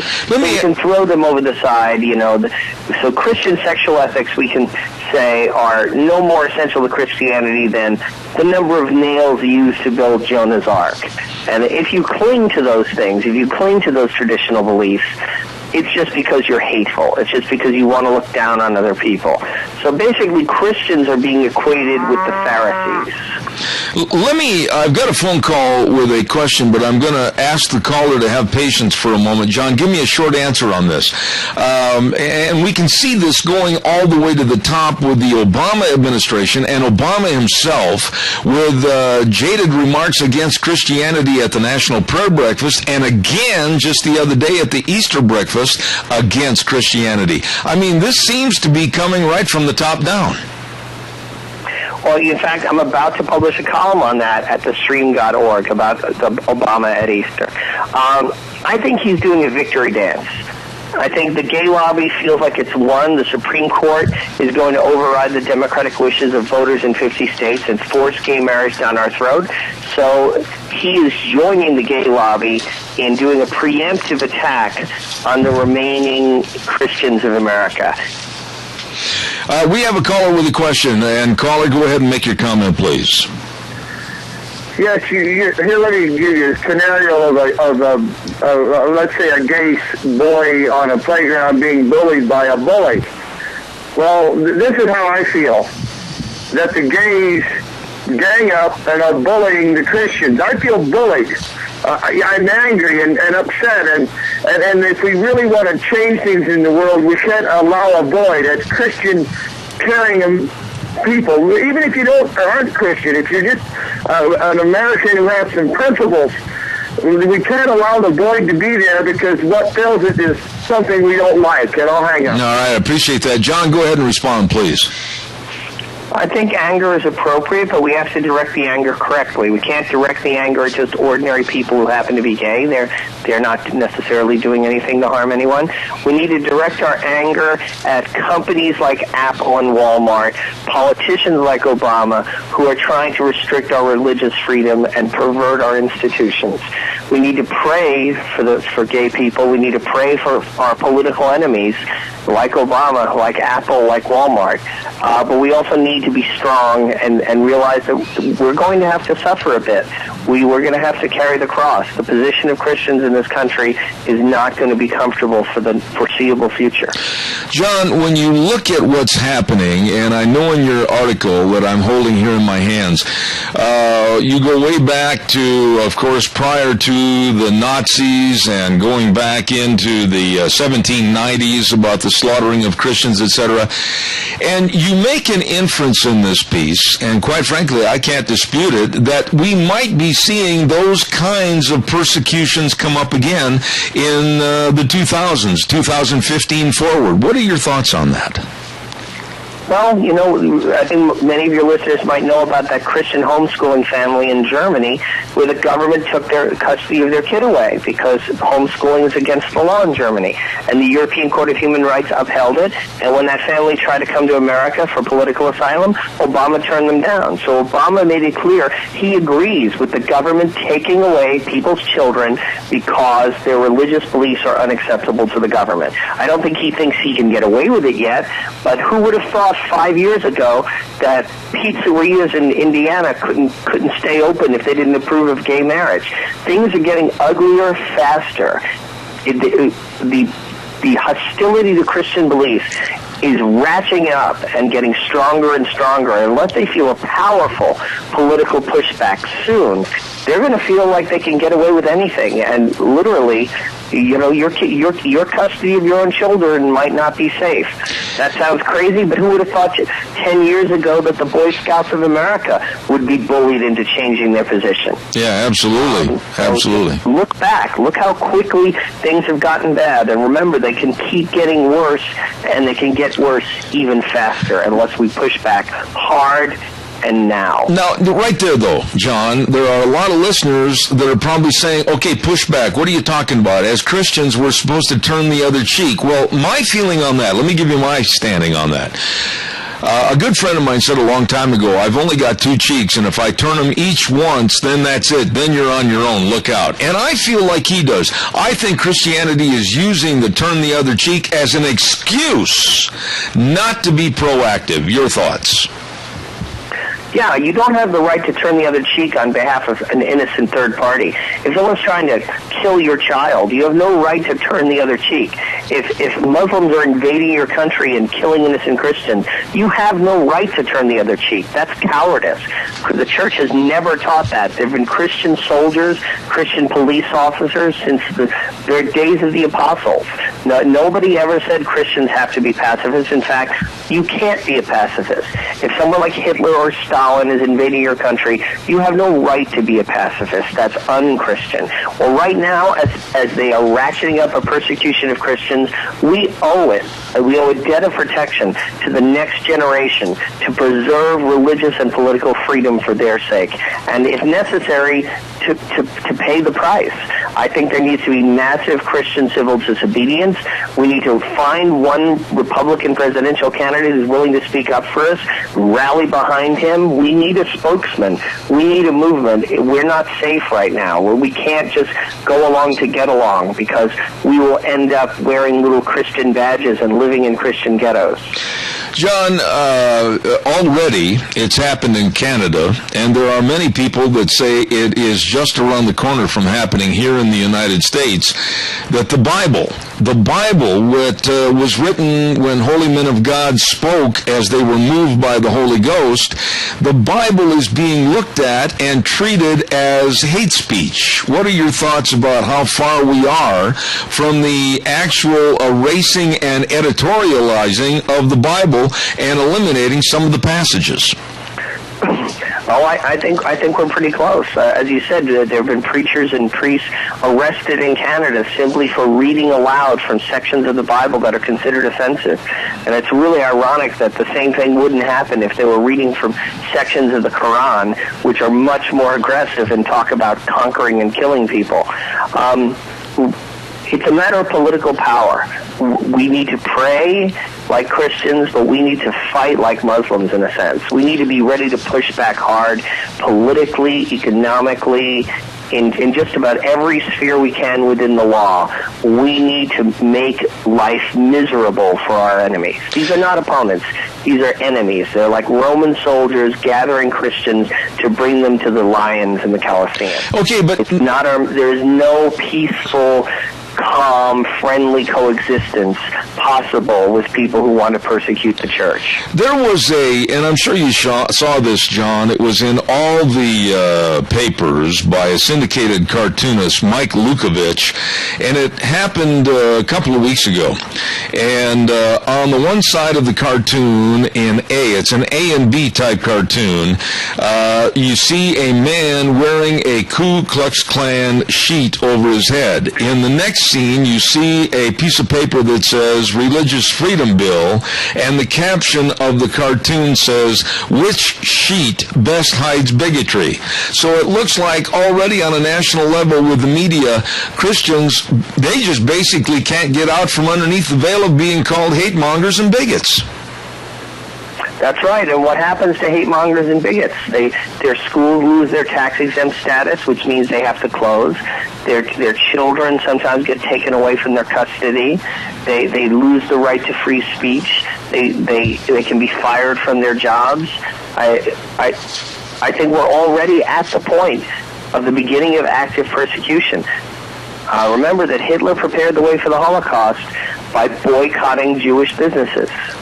I don't think we're going to end up with genocidal persecution of Christians. I think we're going to end up with massive political harassment, bankruptcy, legal persecution. I think what we're going to see will be much more like Eastern Europe under the Soviets, where Christians could just barely exist. They could sneak into church, but if they wanted to be actively religious, they couldn't get any kind of real job. They would have to farm for potatoes in vacant lots outside the city, or mop the public toilets because they were considered unworthy of any other kind of employment. And really, that's how Christians have been treated in much of the Muslim world for the past 1,000 years. Mm-hmm. John, a couple of final thoughts here. When you look at the overall Christianity in our country, and supposedly the numbers still are well above 75% of people say they believe in the Bible, they believe in God, and that they are quote-unquote Christian. This shouldn't be happening. There should be absolutely no discussion. If those people stood up and had a voice and used that voice, we wouldn't be having this conversation this morning.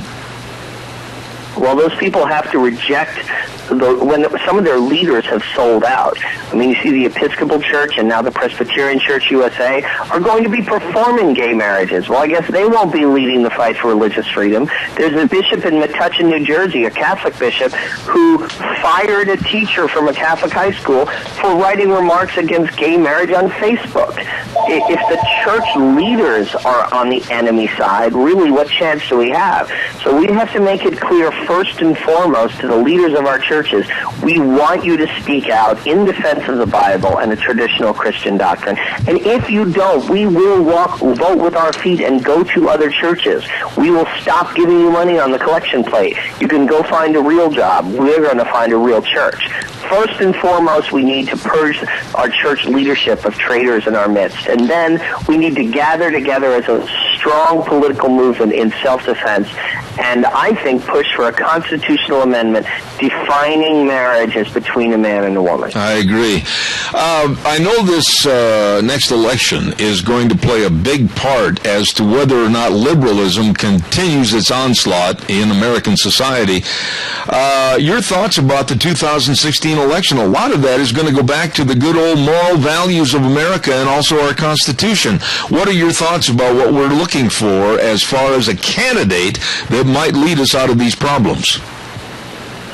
Well, I can't endorse candidates, but a number of the candidates have spoken up clearly in defense of religious freedom and traditional marriage, and I think Christians need to make that a do-or-die issue. We need to make that, we need to act the way the gun lobby acts. When the gun lobby takes a stand, it doesn't put up with compromise. It's not fooled. When somebody betrays the gun lobby, they pay the price. Christians, pro-lifers, pro-marriage people, we need to be dead serious like the gun lobby and fight for our issues just as vigorously and hold candidates accountable. John, I really do appreciate your coming on the program this morning, and I think the bottom line is that all church leaders, ministers, pastors, church leaders, congregate members, everybody has got to stand up and do something. We are at the 11th hour. You would agree? Yes, we are. I'm sorry to say.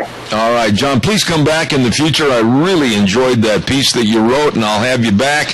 God bless you, sir.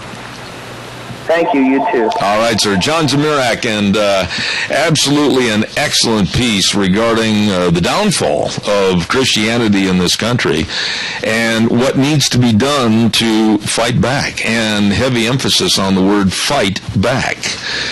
Calls are welcome, 436-2244, 1-866-927-4587, and it's time, oh my goodness, it's past time for the weather. Old Wheels is sitting over there going, hey, did you forget? No, not yet. Anyway, Mad River Laser, don't forget they now offer online t-shirt designing. You can upload your own art or use their templates. You can design a t-shirt and have it ready later that day. They are so good about designing custom t-shirts, and they've got all the caps and the jackets and the sweatshirts.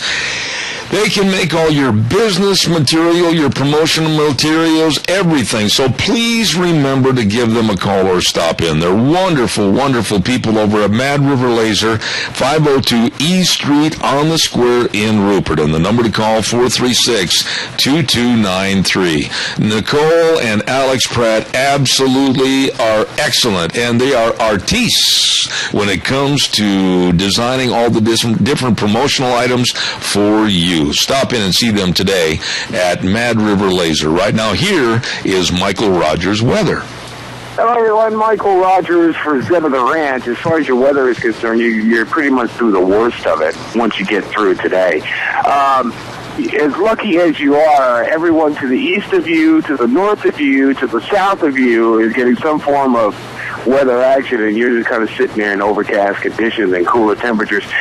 For today, you're going to stay pretty much with rain showers, possible thunderstorms for today, and temperatures will be in the upper 50s. Maybe you struggle to get to the low 60s. Overnight lows will be right around in the middle 30s. Other than that, you'll taper off tomorrow, and by the time you get to Friday, you should have yourself a nice weekend. But right now, the worst of it is what you're going through at this time. And once you get past tomorrow, things will start to change, and we'll have ourselves a nice weekend. Other than that, enjoy the day, enjoy the weather. It's the only weather you got. All right. Thank you, Michael. Brought to everybody by Mad River Laser. You can honestly create your own T-shirts, and call and find out more information at Mad River Laser. They're located at 436-2293. Mad River Laser, 502 E Street in Rupert, bringing you this hour's Michael Rogers weather. Oh my, let's see. I want to remind you again, my dear friend Kate Rogge and their big sale coming up this weekend. Boy, this is going to be, and the weather's supposed to be really good too, on Saturday, April 11th at 10 a.m. at the Minidoka County Fairgrounds in Rupert. Rogge Auction is going to present their great big huge spring consignment sale.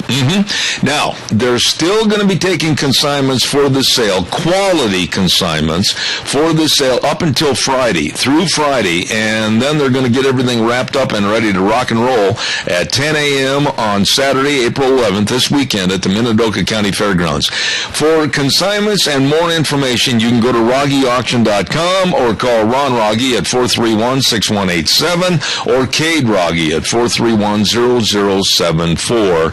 Great, big, huge consignment sale this Saturday at 10 a.m. at the Minidoka County Fairgrounds, and put on by Rogge Auctions. There you go. All right, let's take a look at what's coming up this next hour.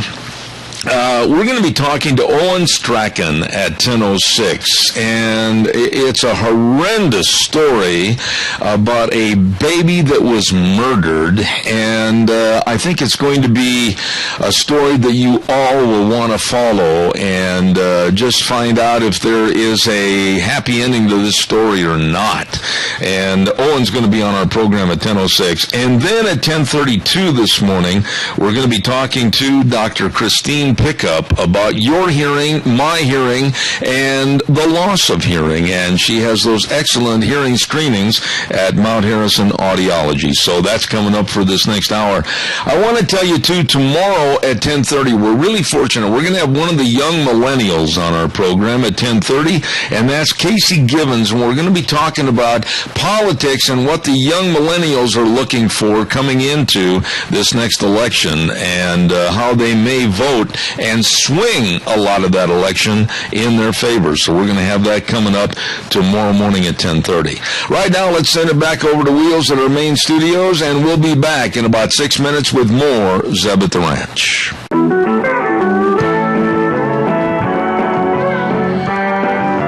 Oh, good morning. Wow, it's really cloudy and kind of foggy out there, kind of a wet, kind of a dreary day out there today. Welcome back, Zeb at the Ranch, Zeb Bell, and sponsor, major sponsor, your Magic Valley Les Schwab Tire Centers, and all of our great advertisers, including, of course, our friends at Western Waste Services, always at your disposal. Get on the route service today. Call 734-6969. Locally owned and operated, serving you. Along with our friends at Valleywide Home and Ranch, they really welcome all the 4-H'ers to come on in and get a 10% discount.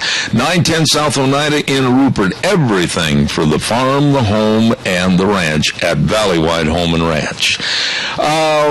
Wheels, the number I sent you is the number that was given to me, so I don't know what to tell you. We're resending via email the same number. That's all I have.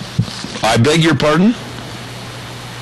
We have got him on the line. Just give us a second. All right, that'll be fine. I'll give you that second, and I'll also take a second because I want to talk about the Chadwick Sports Grill at 139 West Main in Burley. Oh, they've got sesame chicken today, served over rice with vegetables and super salad for just $8.95. It's always delicious. Every day, a delicious special. Yesterday, they had sweet and sour meatballs. Today, they've got sesame chicken over rice, one of my favorites. Stop in and enjoy the food and enjoy the friends and enjoy the great service at the Chadwick Sports Grill, 139 West Main in Burley. You stop in and see them today.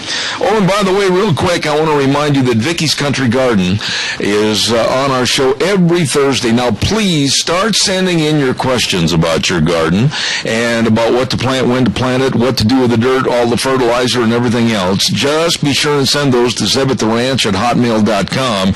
And we'll use those on the Vicky's Country Garden segment called Gardening for Idiots, named after me. Vicky's Country Garden, 185 South, 600 West of Palm. The number to call, 438-5663. Let's go to the phone lines right now, and I believe we have our gentleman ready to go. And, Deanne, did I give you that sheet? I need that back there real quick. And we have with us for this hour Mr. Owen Strachan. Owen, good morning to you, sir. How are you?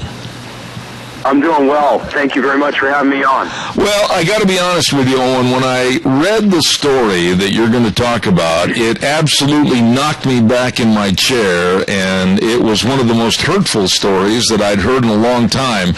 And rather than me make any misinformation or misstatements about it, why don't you tell us about the story that you wrote about, and then we'll ask questions when you're finished with the synopsis. Absolutely. I had the same reaction you did, by the way. My piece was called The Challenge of Fetus Fatigue, and it's at thestream.org, O-R-G, and it's about this horrific case involving 2 Colorado women. One woman, 7 months pregnant, responded to a Craigslist ad for baby clothes. She goes to this woman's house, Danelle Lane's house, and Danelle Lane attacks this pregnant woman named Michelle Wilkins. And I'm not making this up or exaggerating it, knifes the baby, the 7-month baby, out of the womb. And the baby, cut out of the womb, apparently struggled for life for some time before dying. that is horrifying in and of itself, enough to just make you weep, honestly. But it gets worse. When the authorities apprehended Danelle Lane, they did not end up charging her with murder. They ended up charging her with 8 felonies, including termination of an infant. But that's a lesser crime, of course, than committing a murder, killing an actual human being. And that's because a baby in Colorado state law, a fetus, I guess by their vocabulary, is not considered a full-fledged human person. All this to say, reading about this exposed the evil of abortion and the logic of abortion, that babies in the womb are not human beings. They're something subhuman. Well, let me interrupt you right there, and I got to say that this story hit me pretty hard emotionally, and I've always considered myself to be a fairly tough guy, but oh my goodness, I just absolutely was taken aback by what was the reason that there was an attack in the first place. What happened here? Here's the interesting thing, that I am not aware of a motive. I've researched the case, and I have not been able to find a rational explanation for why Lane attacked Wilkins and did this to her. You hear about this happening, frankly, sometimes on Craigslist. You got to be careful with Craigslist, it appears. But here's what I can say about what Lane did. Without knowing her background or the specific circumstances, what she did was unspeakably evil. And that's language that can get you in a lot of hot water today for using. You're not supposed to use mean words like evil.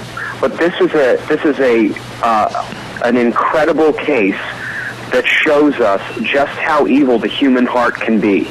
That it can promise help, here's some baby clothes for you, and then knife a baby out of a womb. There has to be profound psychological baggage and trauma in this woman who committed this crime. But here's the deepest reality going through her heart, and every human heart really: evil, just unspeakable wickedness. We live in a world where this happens. We do not live in a neat and clean, nice and happy world in a lot of respects. We live in a world where people cut babies out of wombs and leave them to die, and then are not charged, the closer to that are not charged with murder. I have to ask you right there. I've got many questions concerning the condition of the mother and everything else, and I'll get to those in a moment. But when you look at this case and the knifing and I'm almost ashamed to say some of the verbiage on the air because it's so gruesome, some of the actual cutting out of the baby, and the baby dies, how could anyone in law enforcement or sitting in the courts not constitute this as a murder? I'm absolutely dumbfounded on this. I am right alongside with you. And listen, once in a while we get an instance that exposes just how wicked abortion and the logic of abortion really is. And that's, beyond this, again, unspeakably awful act, right, that we've both identified as such. Beyond that, I think almost the worst thing of this whole episode is that there's no murder charge.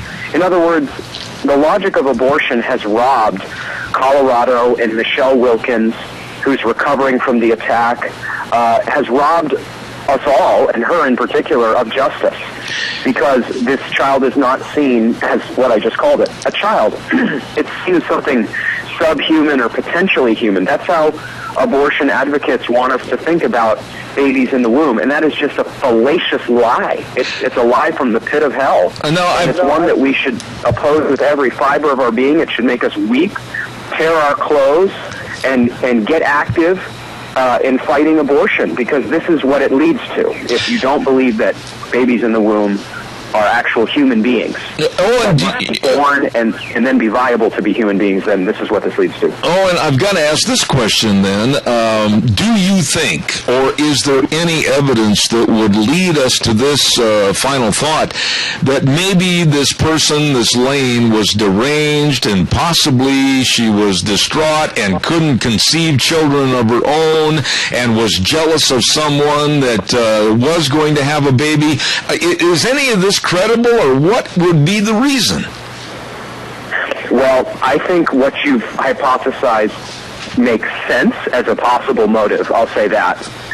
It sounds to me like some profound psychological baggage along those lines, and maybe this is an outworking of that kind of inability to have children or something like this, or I don't know, some kind of baggage with having children.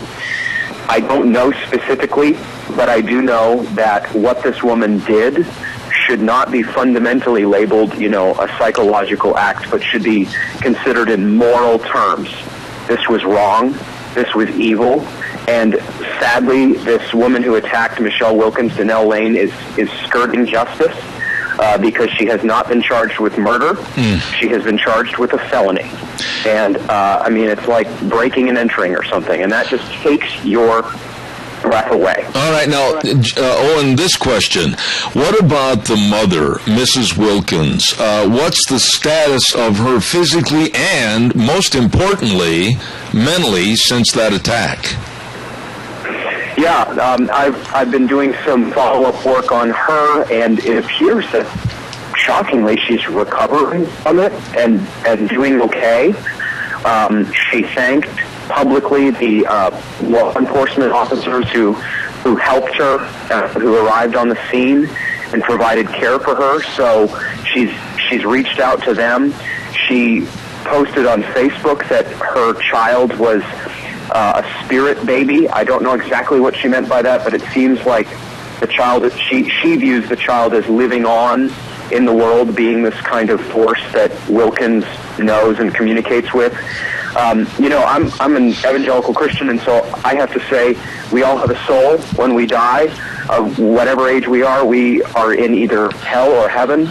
And so I understand what Wilkins is thinking about, and I affirm that there is a spiritual dimension to life. And I really hope that Michelle Wilkins finds true hope and lasting hope, because she has gone through horrific circumstances, and she's lived to tell about it, and apparently is functioning, in society. I cannot imagine what it's going to be like for her. Well, let's talk a little from a woman attacking her and knifing a baby out of her womb. That's never going to leave her. Let's talk a little bit about the law. And I'm sure you, in your studies to write this piece about this horrific story, have probably done some research into the law.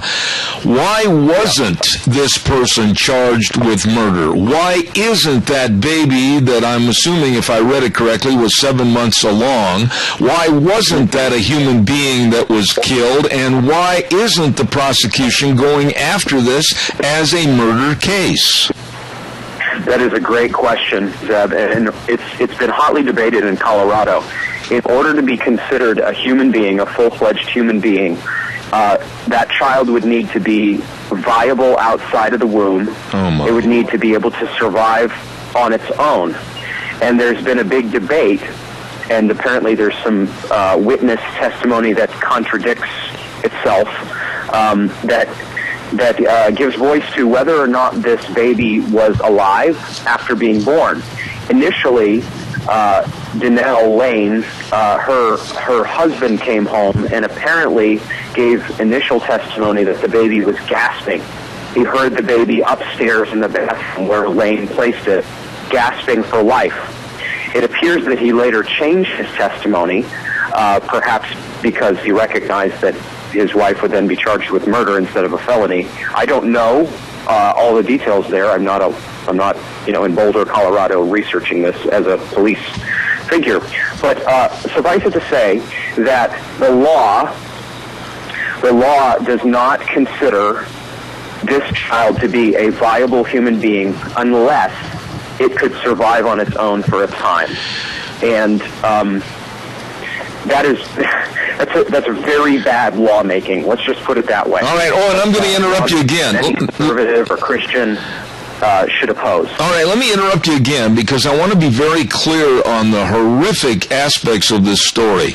And again, feel free to correct me if I'm wrong in my dissertation, but the woman perpetrator by the name of Lane that knifed the baby out of Mrs. Wilkins, she then took the baby back to their home, as I understand it, and then the baby died in Lane's home. So why wouldn't that also constitute kidnapping charges against Lane?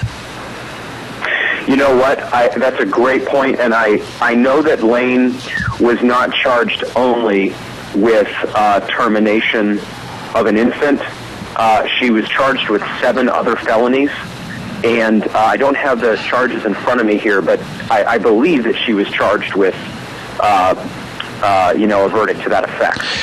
This is one of the most gruesome stories that I have ever heard in my life. And I guess the bottom line question is, Owen, why did you feel compelled to write about it and amplify it? What was the main motivating reason that you wanted others to know just how horrific this was?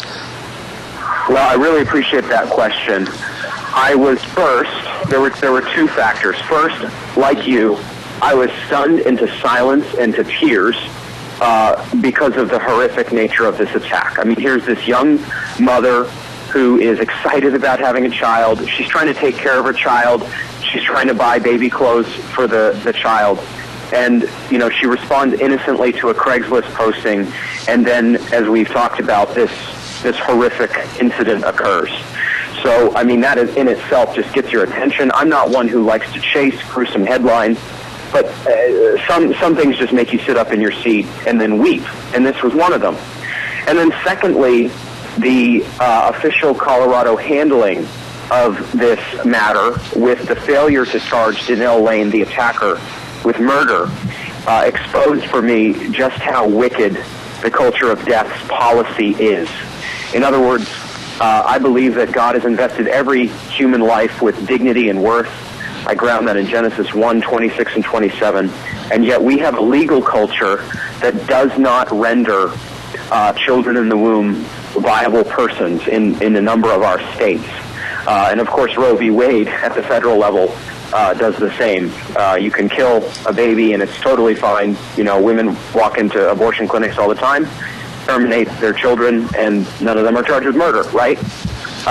This instance, then, to bring these 2 points together, shows us how depraved and wicked the logic of abortion is. And how important it is, then, to create cultures of life where there are legal measures that regard babies in the womb as just that.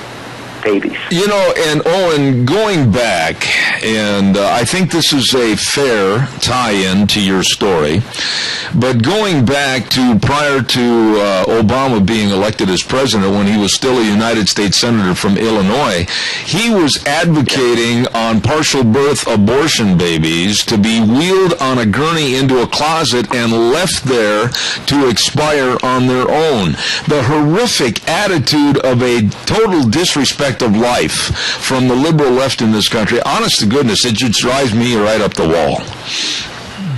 Well, it should, and it does. It does the same to me.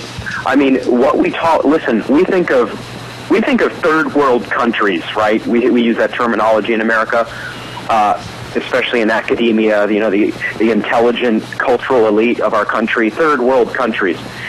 We're a third world country.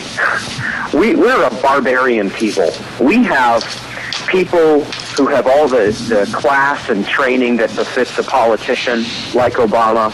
They know how to speak. They know how to lead. At least they say they do. But then they believe that children can be born and no one should have the right. It's actually immoral. It's actually immoral to defend and protect the life of a child born in these kind of circumstances. So yes, absolutely, we have embraced barbarianism. We have pagan roots that run through our culture today, and it takes your breath away. It makes you realize that we are a depraved society in many respects, and it makes me yearn for the justice that Jesus Christ will provide and for the hope that he provides.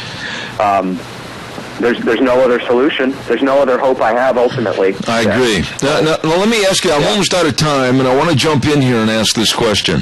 What has been the response to your piece that you have written? Also, what are you hoping that it will do? I mean, I can tell that you're very actively involved in this story. What are you going to continue to do after this story has been read? Well, I appreciate both questions very much. The response has been very strong. I've had more radio hits off of this piece, including your own. I really appreciate it, than just about any other piece I've written online, and I've written a lot. So that showed that there's a visceral response to this story, not just in me, but others. And then I want to keep advocating for life, keep drawing attention to things like this. I'm a young father, so I don't have a lot of free time, but in the past I have gone down to my local Louisville abortion clinic and tried to persuade women out of a sense of gospel hope to choose life. I just want to encourage anybody listening to take those small steps. We may not be Supreme Court justices, but we can all promote and pray for a culture of life. Absolutely. Real quick, Owen, what about Michelle Wilkins? Is she being taken care of? Hopefully, I would assume that she's probably had to have other surgeries. Have they had the financial means and the insurance to cover it? Are they looking for financial help? I mean, tell me a little bit about the status of the mother. Yeah, that's a great question, too. I believe that friends and family of Michelle Wilkins have set up a GoFundMe page. So you know about these pages where, you can raise funds for someone based off of basically anybody who wants to give. So here's what your listeners could do. They could Google Michelle Wilkins. It's Michelle with 2 L's and WILKINS, and then GoFundMe, GoFundMe. Okay. And they can find that page, and they can give directly to her recovery efforts, and in memory of this precious, precious little 7-month-old child who was killed and then has not been given justice. All right, well, that would be a great thing to do. Owen, I really appreciate having you on the air. I know that you're an assistant professor of Christian theology and church history at Boyce College in Louisville, Kentucky, and the kudos to you for writing this piece, and thank you very much, and I'll certainly be in touch with you in the future. I really appreciate it. Thank you for having me. Thank you, sir. Wow. I mean, that story really got to me about how we can be so inhumane to our fellow man and woman, and the destruction of a human life in such an absolutely horrendous manner. And after all is said and done, and the death of that lady's baby, and there's no murder charges filed? Oh, please. Whew, that really got to me. Let's quickly talk about one of our great sponsors, and I certainly appreciate Streamline Precision.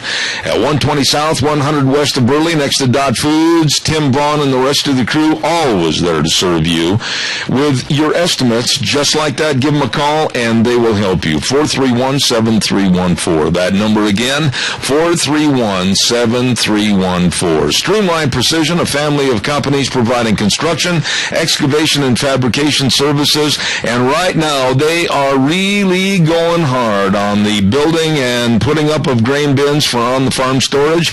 They're an authorized dealer in Sioux Cub, Chief Balin, and Nucor buildings, and as I've been telling you, they've got the big equipment to handle your dirt hauling with the big side dump trucks, and also if you need to get your equipment from point A to point B and point Z, whatever, they have the rigs for hauling your big farm rigs and heavy equipment. So please give them a call today. Streamline Precision at 120 South, 100 West of Burley. That number again to call Tim and get your estimates, 431-7314. Streamline Precision, the professionals building for you.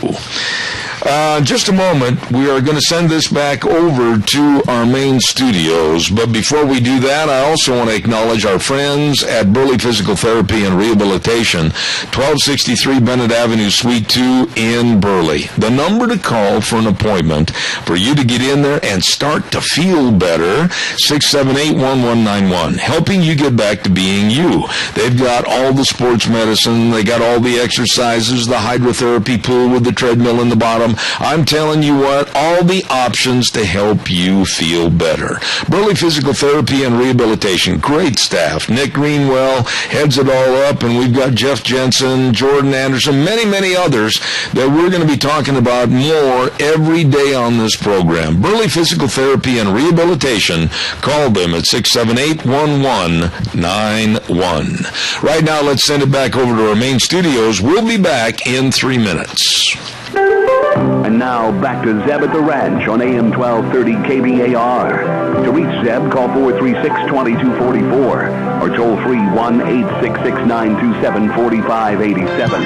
And now, here is Zeb Bell. Oh, thank you very much. Welcome back. And we're about ready to have our next guest on the program this morning. But before we do that, a dear, dear friend of mine is celebrating a birthday today. And my goodness, he's older than dirt.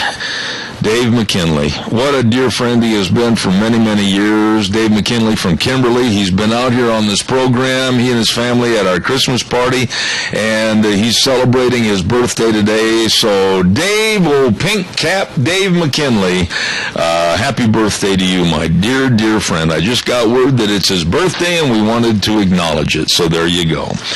On the phone with us right now, thanks, Wheels, we have a dear lady, and I've got to compliment her. I went over for a hearing screening about 10 days ago at Mount Harrison Audiology, and this lovely lady does a wonderful job of checking your hearing. Good morning to Christine Pickup, Doctor of Audiology. How are you?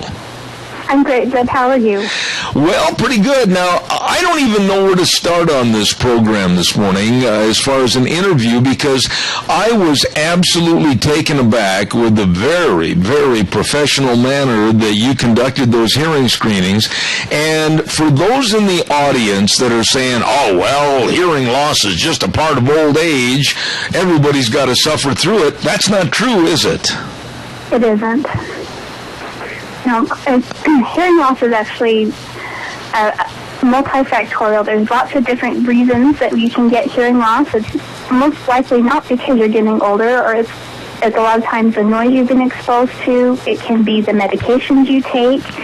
It could be health problems. Anything that affects your blood supply will actually affect your hearing. So if you've had trouble with your heart or your kidneys or you're diabetic, you're at a much higher risk for developing hearing loss or having your hearing loss become worse. Now, Christine, why is that? I guess I'm always asking the inquisitive questions, but if someone has a heart problem or whatever else and medication, why and how does that diminish your hearing?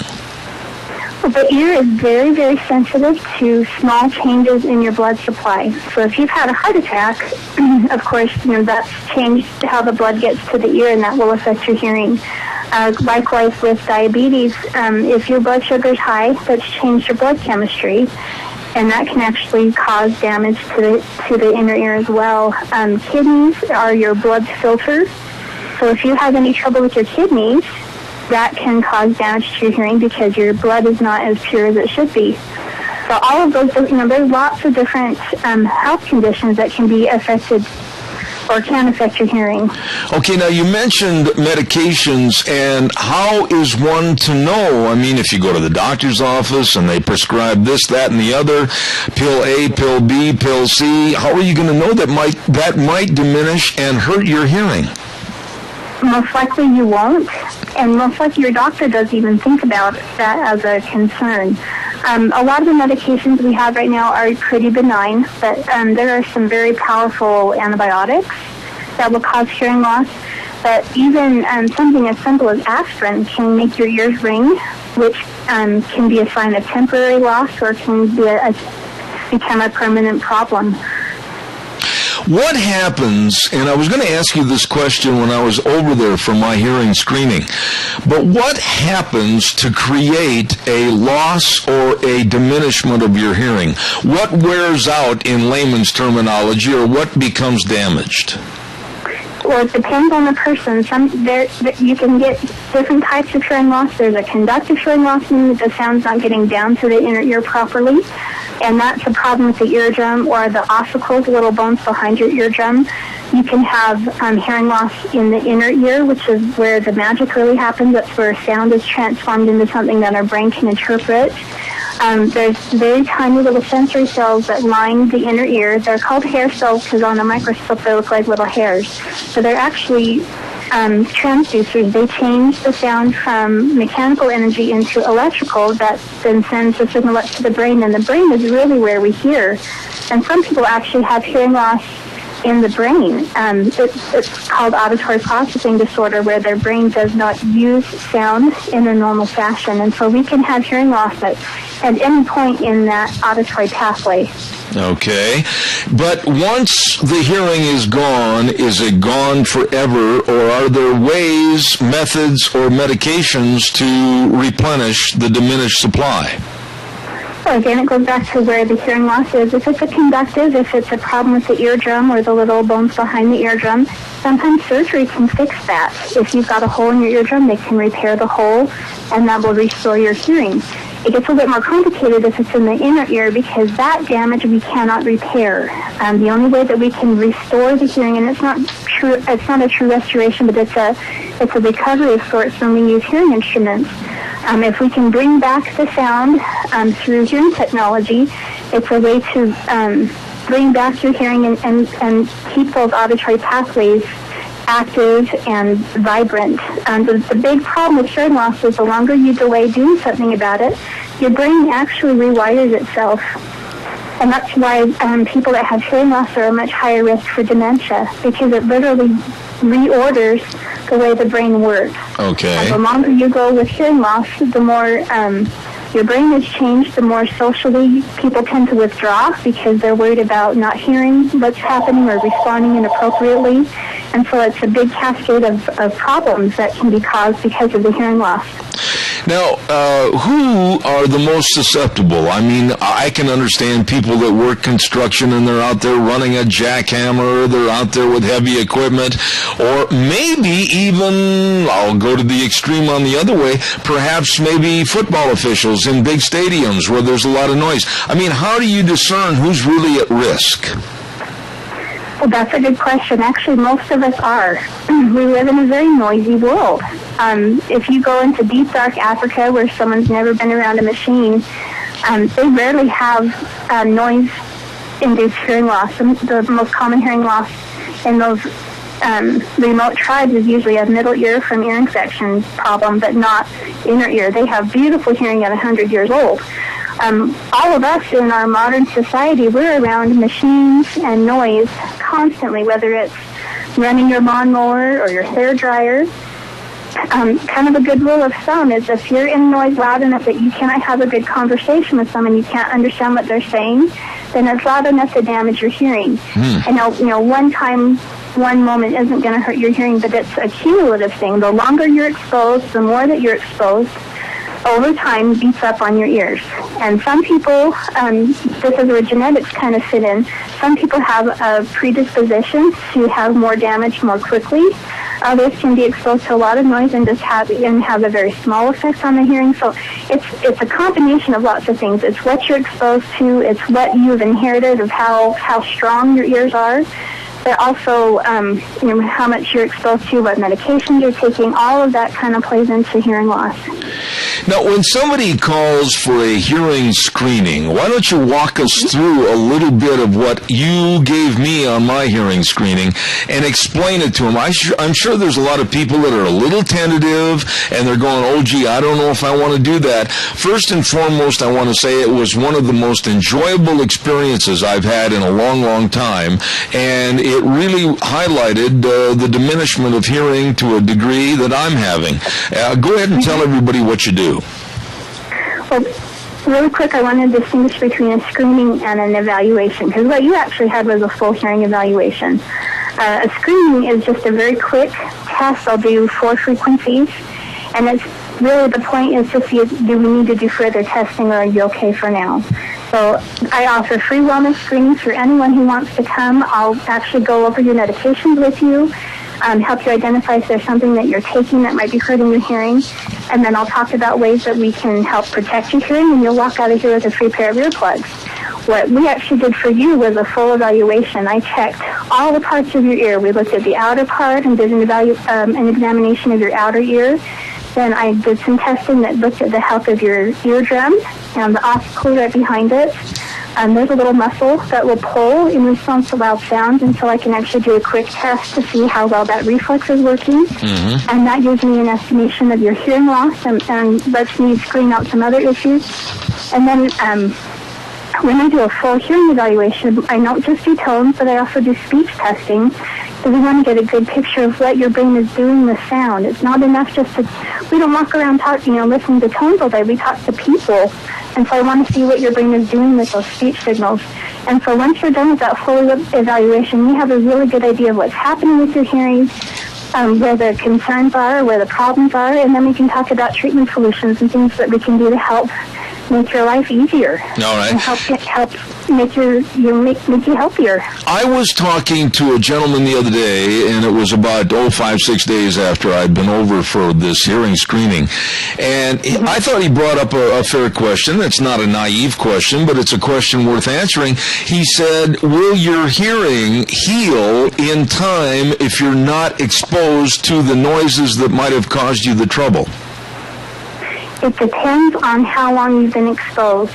Some people, like if they go to a rock concert and they come out of there and their ears are ringing, they don't hear so well. Within a day or two, they will recover. It's called a temporary threshold shift. But if you've been in that noise long enough, it becomes permanent. I see. And so it's a factor, again, of exposure over time, and then how much. If you've been out in the workforce for several years and you've been exposed to noise, all of that time, more likely it's going to be a pretty permanent loss. Christine, with your expertise as a doctor of audiology, do people kind of push it to the back burner and not worry about it? Is it not as important as other things health-wise? What are you seeing with people? Do they kind of just push this back? Well, that's what's happened over the years, time and time again. But the reason why we shouldn't be doing that anymore is because the ear is such a good barometer of our overall health. And so if you're experiencing hearing problems, we want to make sure, what the cause is. Is it just noise, or you have an underlying other health condition that we need to address? The other issue with hearing and aging is the risk of developing dementia. And that's a huge, huge issue these days. We can keep people's bodies healthy for a long time, but if you start to lose your mental capacity, then that's a very difficult thing for your family to deal with and for you to deal with. And one of the best ways that we can help combat that is by preserving the hearing. Okay. I was able to go to a conference about a month ago and had this really neat presentation, a lady that's a gerontologist in France. And they've watched 2 cities in France for 20 years. They went once a year into people's homes, and they did a full physical, and then they also did mental evaluations and watched their cognitive function over about 20 years. And those who had good cognitive reserves, they had a good education, they had a good social network, they had good hearing, were able to stave off the effects of dementia much better than those who did not. The ones who had hearing loss, the ones that didn't have a good social network, didn't have a good cognitive reserve, declined at a very rapid rate. But those who had hearing loss that wore hearing aids were able to preserve that cognitive function and had a much better outcome. Okay. Now, what about children? Little children, let's say under 3 years of age. I would imagine, now please correct me, I would imagine it's a lot tougher for parents and people around children to really know and perceive whether or not they have a hearing problem or not. Is that right or wrong? It's very right, and that's why they, about 20 years ago, they started trying to implement newborn hearing screenings. And that's been a huge benefit because we've been able to help identify children that were born with congenital hearing loss at a very early point. Hearing loss is very detrimental to children because we depend on our hearing for language development. And if a child's not hearing well, then they can be delayed in their language, they can be delayed socially, and it sets them up for a very difficult life. And so if we can catch that hearing loss early, and that's why hearing screenings in schools are so important. And even Head Start here in Burley does hearing screenings with their kiddos, and I've been able to help them. There were a couple little kids that we actually found hearing loss in through those hearing screenings. And it's critical for children to be able to hear as well as they can so that they don't have any educational difficulties. Absolutely. What about older people, children, etc.? If they are experiencing some hearing loss, there are answers and there is help, and you can provide that, right? Absolutely. There are many different treatment options. A lot of times that involves hearing technology, but not always. There's different therapies we can do. I actually even have a computer program that you can do at home that helps retrain your brain how to listen better, especially in background noise. Mm-hmm. So there's rehabilitation we can do. Fitting people with hearing aids is actually really beneficial and helpful, and they don't have to be the most expensive in the world. They just need to be fit properly so that you can get the benefit you need from them. Well, I'll tell you what, I was very, very impressed with you and Mount Harrison Audiology. Any final thoughts that you want to explain or express to the people this morning in the time remaining? Go ahead, please. I guess I just want to plead for people to not put it off. Hearing loss is a really important health condition that we need to take care of. People who take care of their hearing are happier. They have better interactions with their family members. They are less depressed. They're less likely to have a fall. They're less likely to have other difficult medical conditions. It's really critical for overall health to be able to hear well. And what's the easiest way to find out more about hearing loss, and possibly what you can do to help them at Mount Harrison Audiology? Give us the numbers, website, whatever people can get a hold of you. Absolutely. My number is 312-0957. And then I have a website, MountHarrisonAudiology.com, and that's spelled MTHarrisonAudiology.com. I have a Facebook page for the business where I try to share lots of good information about hearing and things that they can learn about different technologies. So I've got lots of different ways we can connect. But of course, I love to visit with people, so give me a call. I'm more than happy to answer your questions, and I really enjoy what I do. So I'd love to be able to help. And this lady is excellent at what she does. Very, very professional. Mount Harrison Audiology and Hearing Aids. Christine Pickup, Doctor of Audiology. And, finding your place, is it difficult if they really know where they're going? Give us kind of the directions again, would you please? Thank you. Yeah, it is. Sometimes it's a little tricky to find me. I am in the medical plaza right behind Minidoka Memorial Hospital. I'm in the middle bank of offices. My office is number 2, so I'm right next door to Minidoka Chiropractic. So if you haven't been over to Rupert lately and you get over here, just Google the hospital. That gets you close. And then behind the hospital is the ER. Just look direct north from the ER, and you'll see my front door. Just head down the sidewalk, and I'm the second one on the left. All right. Christine Pickup, Doctor of Audiology, Mount Harrison Audiology, 312-0957. I really appreciate your coming on the program this morning. Thank you, and God bless. Oh, thank you, Zeb. I appreciate your time. Thank you very much. Have a good day. Very, very nice lady right there, Christine Pickup, Doctor of Audiology. And I really was interested in that hearing screening and that hearing testing exam. Very, very well done. Thank you very much. Oh, my, we've got to get the weather on. And the weather this hour is brought to you by our dear friend Don Scarrow at Scarrow's Meats, 331 North Road, Jerome, and they sell taste one bite at a a time. Don't forget 324-7657, the number to call. And right now they are featuring something really, really special. That is a $300 tax return meat package. You say, well, what's that? What's in it? Well, I'll tell you what, for $300 you get beef and pork and chicken and cheese. And along with the beef, you get the beef patties and the rump roast and New York steaks and pork chops and brats and bacon and chicken and cheese. Oh, it's delicious. Check it out today. Give them a call, 324-7657, Scarrows Meats. Selling taste one bite at a time. Here now, Michael Rogers weather. Hello, everyone. Michael Rogers for Zeb of the Ranch. As far as your weather is concerned, you're pretty much through the worst of it once you get through today. As lucky as you are, everyone to the east of you, to the north of you, to the south of you is getting some form of weather action, and you're just kind of sitting there in overcast conditions and cooler temperatures. For today, you're going to stay pretty much with rain showers, possible thunderstorms for today, and temperatures will be in the upper 50s. Maybe you struggle to get to the low 60s. Overnight lows will be right around in the middle 30s. Other than that, you'll taper off tomorrow, and by the time you get to Friday, you should have yourself a nice weekend. But right now, the worst of it is what you're going through at this time. And once you get past tomorrow, things will start to change, and we'll have ourselves a nice weekend. Other than that, enjoy the day, enjoy the weather. It's the only weather you got. All right, Michael, thank you very much for a very good weather forecast. And once again, we're honored to have Don Scarrow and Scarrows Meats as the sponsor of Michael Rogers Weather for this hour. The number to call, 324-7657. They're located 331 North Road, Jerome. Delicious, delicious tax return meat package for just $300. Check it out, Scarrows Meats. They sell taste one bite at a time.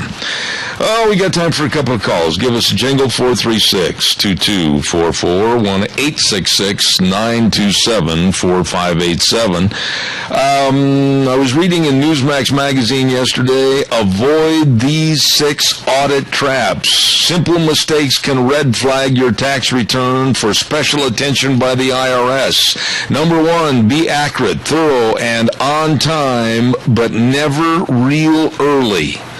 They say sloppy returns, math errors, and rounded numbers raise flags, and they say filing too early on your return only gives the IRS extra time to look it over and possibly put you into the audit pile. Number 2, avoid filing electronically. The IRS hires temporary workers to enter data from millions of paper returns, and they capture only about 40% of the info, so be careful about filing electronically. Number 3, beware of your income to deduction ratio. They say total deductions are only part of it. One especially large deduction can also raise flags, so be careful about deductions on your forms. Take reasonable deductions. Be careful. Don't try to deduct everything like shoe polish, etc. And number 5, incorporate yourself. Here's something interesting. Sole proprietors who file a Schedule C for each business get audited the most. To avoid the higher risk of sole proprietor audits, consider making your business a corporation or a limited liability company. And number 6, be wary of taking a home office deduction. That fits my case. Tax returns that include a deduction for a home office are a prime IRS target. So if you plan to take the deduction, make sure that you know the rules and have all the required documentation. Tax day right around the corner, so avoid anything that will create the problems of perhaps an audit. Oh, my, let's not forget what's going on at your Magic Valley Les Schwab Tire Centers, all 7 locations serving you. Now, they are having a huge tire sale. That's right, a huge spring tire sale going on right now at all the locations. And along with the tires that are on sale for your spring and summer driving and safety, they also have the best brake value promise in the industry, professionally trained technicians, and they've also got new wheels for your vehicle style, kind of dress it up a little bit. They've got all the batteries, the shocks, and the struts, and of course, don't forget the front end alignments. Everything for your spring driving. I suggest you give them a call or stop in and see them. All 7 locations of your Magic Valley Les Schwab Tire Centers with Lane and Rupert, Dave on Blue Lakes and Twin, Mike and Buell, Mike and Jerome, the Twist family in Paul, John on Pole Line in Twin Falls, and Randy on Overland in Burley. The very best. Best tire value promise in the industry, convenient credit for tires and services, your Magic Valley Les Schwab Tire Centers. You stop in and see them today. Today being Wednesday means tomorrow we've got a busy full plate. Thursday is our busiest day on this program. And, of course, the first hour we're going to have the open forum, 9:06, the Chamber of Commerce report with Kay Cameron. And then, of course, Dog Nation in hour number 2. And then Rita Ramsey. We're going to go over all the politics of the week with Rita Ramsey. And then Starving to Death. And then don't forget the Cassia County School Days. And I believe tomorrow, Deanne, is that right, that Debbie's going to be on the program with us tomorrow? Is that right?